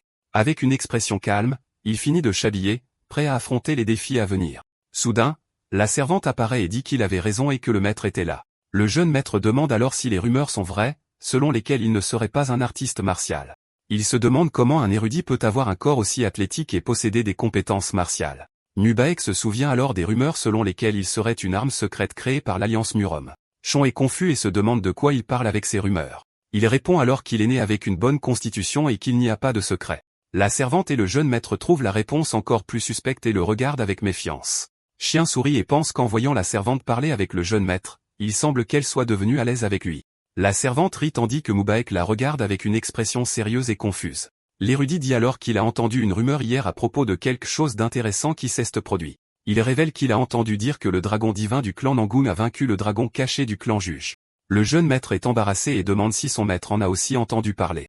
Chon prend alors congé en disant qu'il a un rendez-vous avec le patriarche et doit y aller. Mubaek et la servante restent silencieux un moment, regardant l'érudit s'éloigner. Le jeune maître a une expression inquiète et muette au départ de son maître. Il court alors après Chon et lui demande d'attendre un moment car il a besoin de lui parler. L'érudit s'arrête et se retourne vers son élève, lui demandant s'il a compris ce qu'il a dit. Le jeune homme dit que comme c'est la première faveur que sa mère lui demande, il lui en parle. Il révèle alors que personnellement, il ne recommande pas sa sœur car elle a un caractère épouvantable. Chon sourit et déduit que la maîtresse envisage un mariage entre sa sœur et lui. Nubaek confirme et dit que si son père l'interroge sur le mariage, il devrait dire qu'il n'a aucune intention. Le jeune homme reste silencieux un moment, avec une expression sérieuse et pensive. Il se détend ensuite et dit que ce serait étrange d'avoir l'érudit Chin comme beau-frère. Le précepteur reste silencieux un instant, avec une expression calme et énigmatique. Le jeune maître dit alors qu'il veut juste qu'il continue à être son professeur d'écriture, comme il l'est maintenant. Il regarde l'horizon avec une expression sincère et déterminée dans les yeux. Chon le regarde avec un sourire et les deux restent silencieux un moment, profitant du calme. Le soleil brille dans le ciel bleu tandis que Shin est mu. Baek traverse la cour du clan. Le jeune maître dit que sa sœur est très douée en arts martiaux et belle, mais aussi très impulsive. L'érudit s'arrête et observe le grand palais devant lui avec une expression pensive. Il sent alors la chaleur monter dans son corps et réalise qu'il doit bientôt vérifier l'énergie de Nubaek. Avec une expression inquiète, il pense qu'il doit voir à quel point l'énergie de son élève a grandi. La scène se déplace ensuite dans une pièce où le patriarche l'attend et le salue chaleureusement. Chon s'incline par respect et se prépare à écouter ce que le chef du clan a à dire. Le patriarche dit alors qu'il l'a appelé pour lui donner une réponse sur ce dont ils ont discuté plus tôt. Il demande si le fait de connaître les techniques secrètes du clan est un problème et propose une solution. Avec un coffre dans les mains, Il demande ce qui se passerait s'il lui donnait un statut pour que ce ne soit plus un problème. Chien est choqué et se demande s'il suggère qu'il devienne un membre de la famille. Il se souvient alors de la conversation sur le mariage et se demande si c'est de cela que le patriarche veut parler. Le patriarche frappe la table de sa main et dit qu'à partir de maintenant, l'érudit Chian n'est plus un simple érudit. Le précepteur est sans voix face à la déclaration du chef du clan qui le regarde intensément. L'homme du clan Namloon lui remet alors un jeton du gardien personnel du patriarche, un symbole de confiance absolue. Chon est choqué de recevoir le jeton et ne sait que dire face à un tel honneur. Le patriarche lui demande alors ce qu'il pense de la proposition et attend avec impatience sa réponse avec un sourire confiant. Il dit qu'avec cela, ni le Conseil des Anciens ni le Sénat ne pourront avoir de problème avec lui. Le jeton brillant est un symbole du gardien personnel du patriarche, une position de grand prestige. Les deux hommes sont silencieux dans la pièce pendant que l'érudit assimile l'incroyable proposition qu'il a reçue. Avec une expression choquée, Chian dit que la proposition est trop grande pour qu'il puisse l'accepter. Le patriarche dit qu'il a déjà vu les techniques secrètes du clan, ce qui est suffisant pour garantir sa mort. Avec un sourire, il dit que puisque l'érudit sera d'une grande aide pour le clan, ils ne peuvent pas le laisser périr. Le précepteur reste silencieux un instant, assimilant la proposition et la menace voilée. Le chef du clan Nangong explique qu'avec le jeton, il peut jouir de tous les droits du clan. Chian le remercie mais dit qu'il ne sait pas s'il mérite un tel traitement et un tel honneur de la part du patriarche. L'homme du clan Nangang dit qu'il a aussi besoin d'une justification à présenter au Conseil des Anciens. Il révèle alors qu'il fait venir la mère de l'érudit et qu'il la verra bientôt avec le soutien total du clan, avec un geste de respect. Le précepteur s'incline devant le patriarche, le remerciant profondément. Les yeux fermés, il remercie le chef du clan pour sa générosité et son soutien. L'érudit sort ensuite sur la terrasse et observe le paysage avec un nouvel espoir. Il pense que sa mère arrive et qu'il doit se dépêcher de trouver les herbes pour la guérir. Avec un sourire, il se dit que ça fait longtemps qu'il ne l'a pas vue et qu'il veut la voir bientôt. Soudain, Mubak apparaît et dit qu'ils ont un gros problème à résoudre. Il révèle qu'il a remarqué que les gens l'appellent le dragon divin et que les rumeurs vont se propager. Le jeune homme se demande si bientôt tout le monde l'appellera le dragon divin et si une foule l'acclamera. Avec un sourire embarrassé, il dit qu'il n'aime pas prétendre être une bonne personne. Il se demande alors s'il doit devenir un vaurien ou si son destin est d'être le dragon divin. Avec un cri désespéré, il demande à son maître de lui donner ses enseignements pour le guider. Chon le regarde avec une expression très vide et inexpressive, désintéressé par ce qui se passe. Chon dit à son élève d'écouter attentivement car le vaurien, c'est lui, et le dragon divin, c'est aussi lui. Il explique ensuite qu'une personne ordinaire aurait du mal à n'être que l'un des deux. Mais avec un cri excité, il dit que s'il est le jeune maître Nangong, le vaurien ultime, il peut être les deux. Avec un sourire illuminé, Nubaek comprend qu'il doit devenir un dragon divin vaurien. Il rit à cette idée tandis que l'érudit le regarde avec une expression de désintérêt total. Soudain, le jeune homme réalise la contradiction et demande si un érudit normal ne lui dirait pas de ne pas agir comme un vaurien. Avec un sourire malicieux, Chian dit qu'il n'y a rien de mieux que de pouvoir agir en vaurien quand c'est nécessaire. Il explique qu'il y a beaucoup de choses dans ce monde qui ne peuvent pas être résolues en étant simplement un héros. Baek est choqué par la profondeur des paroles de son maître et le regarde avec admiration. Il se demande alors si c'est cette mentalité qui lui a permis de se heurter aux anciens de l'Alliance Miram. Le jeune homme court vers Chien et lui demande de vérifier son pouls avant de partir. Il le rattrape dans les escaliers et le supplie de l'aider avec son état. Le jeune maître explique qu'il est en route pour rencontrer Damzan et qu'il sent que quelque chose ne va pas avec son corps. L'érudit le taquine et dit que Damzan a une atmosphère pesante autour d'elle. Il pense que cela tombe bien car il était curieux de savoir à quel point l'énergie de l'étoile Wiku avait grandi. Le poignet de son élève dans les mains, il commence à vérifier son énergie avec concentration.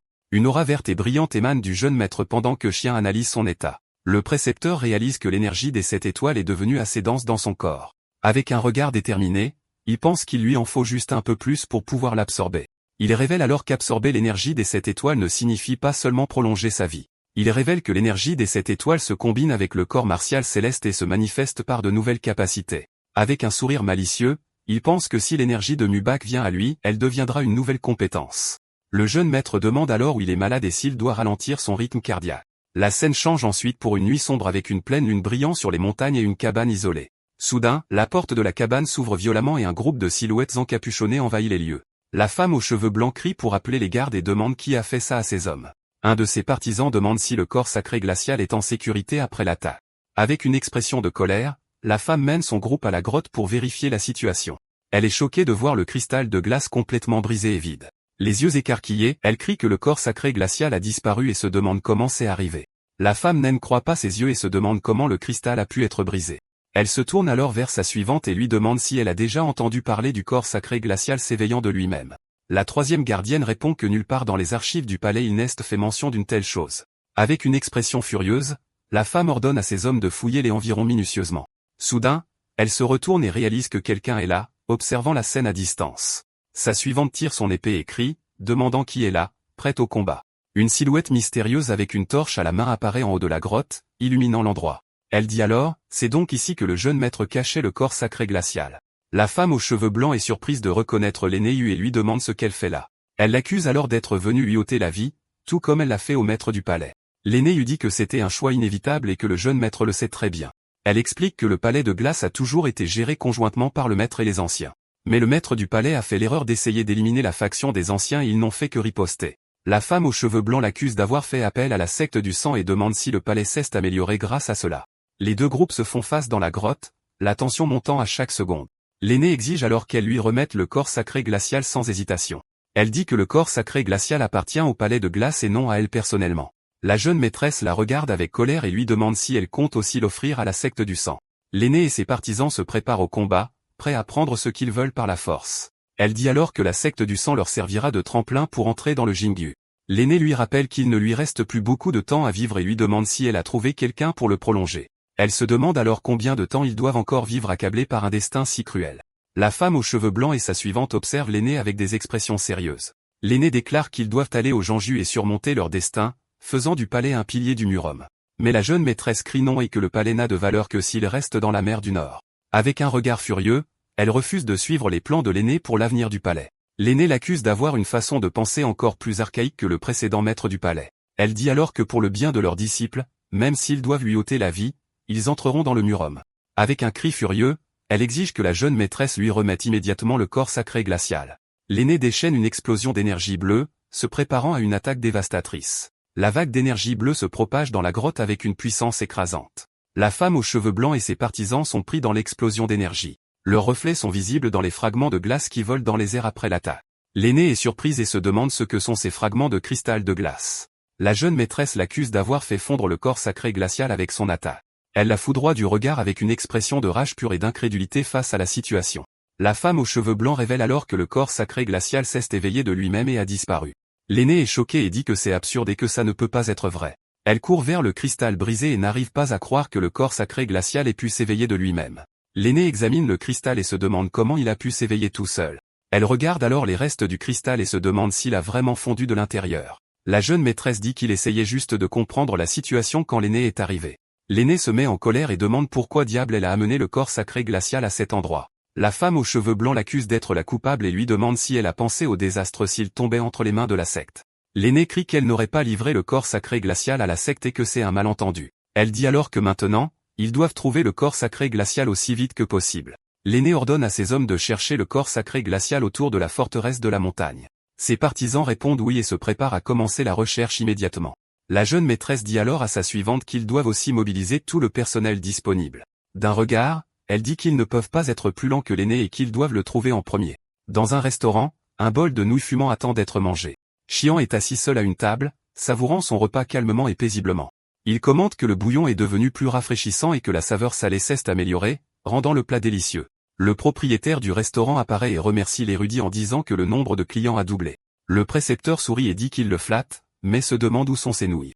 Soudain, il réalise que son bol est vide et se demande où est passée sa nourriture. Il regarde alors autour de lui et voit une petite silhouette mystérieuse se cachant derrière une colonne.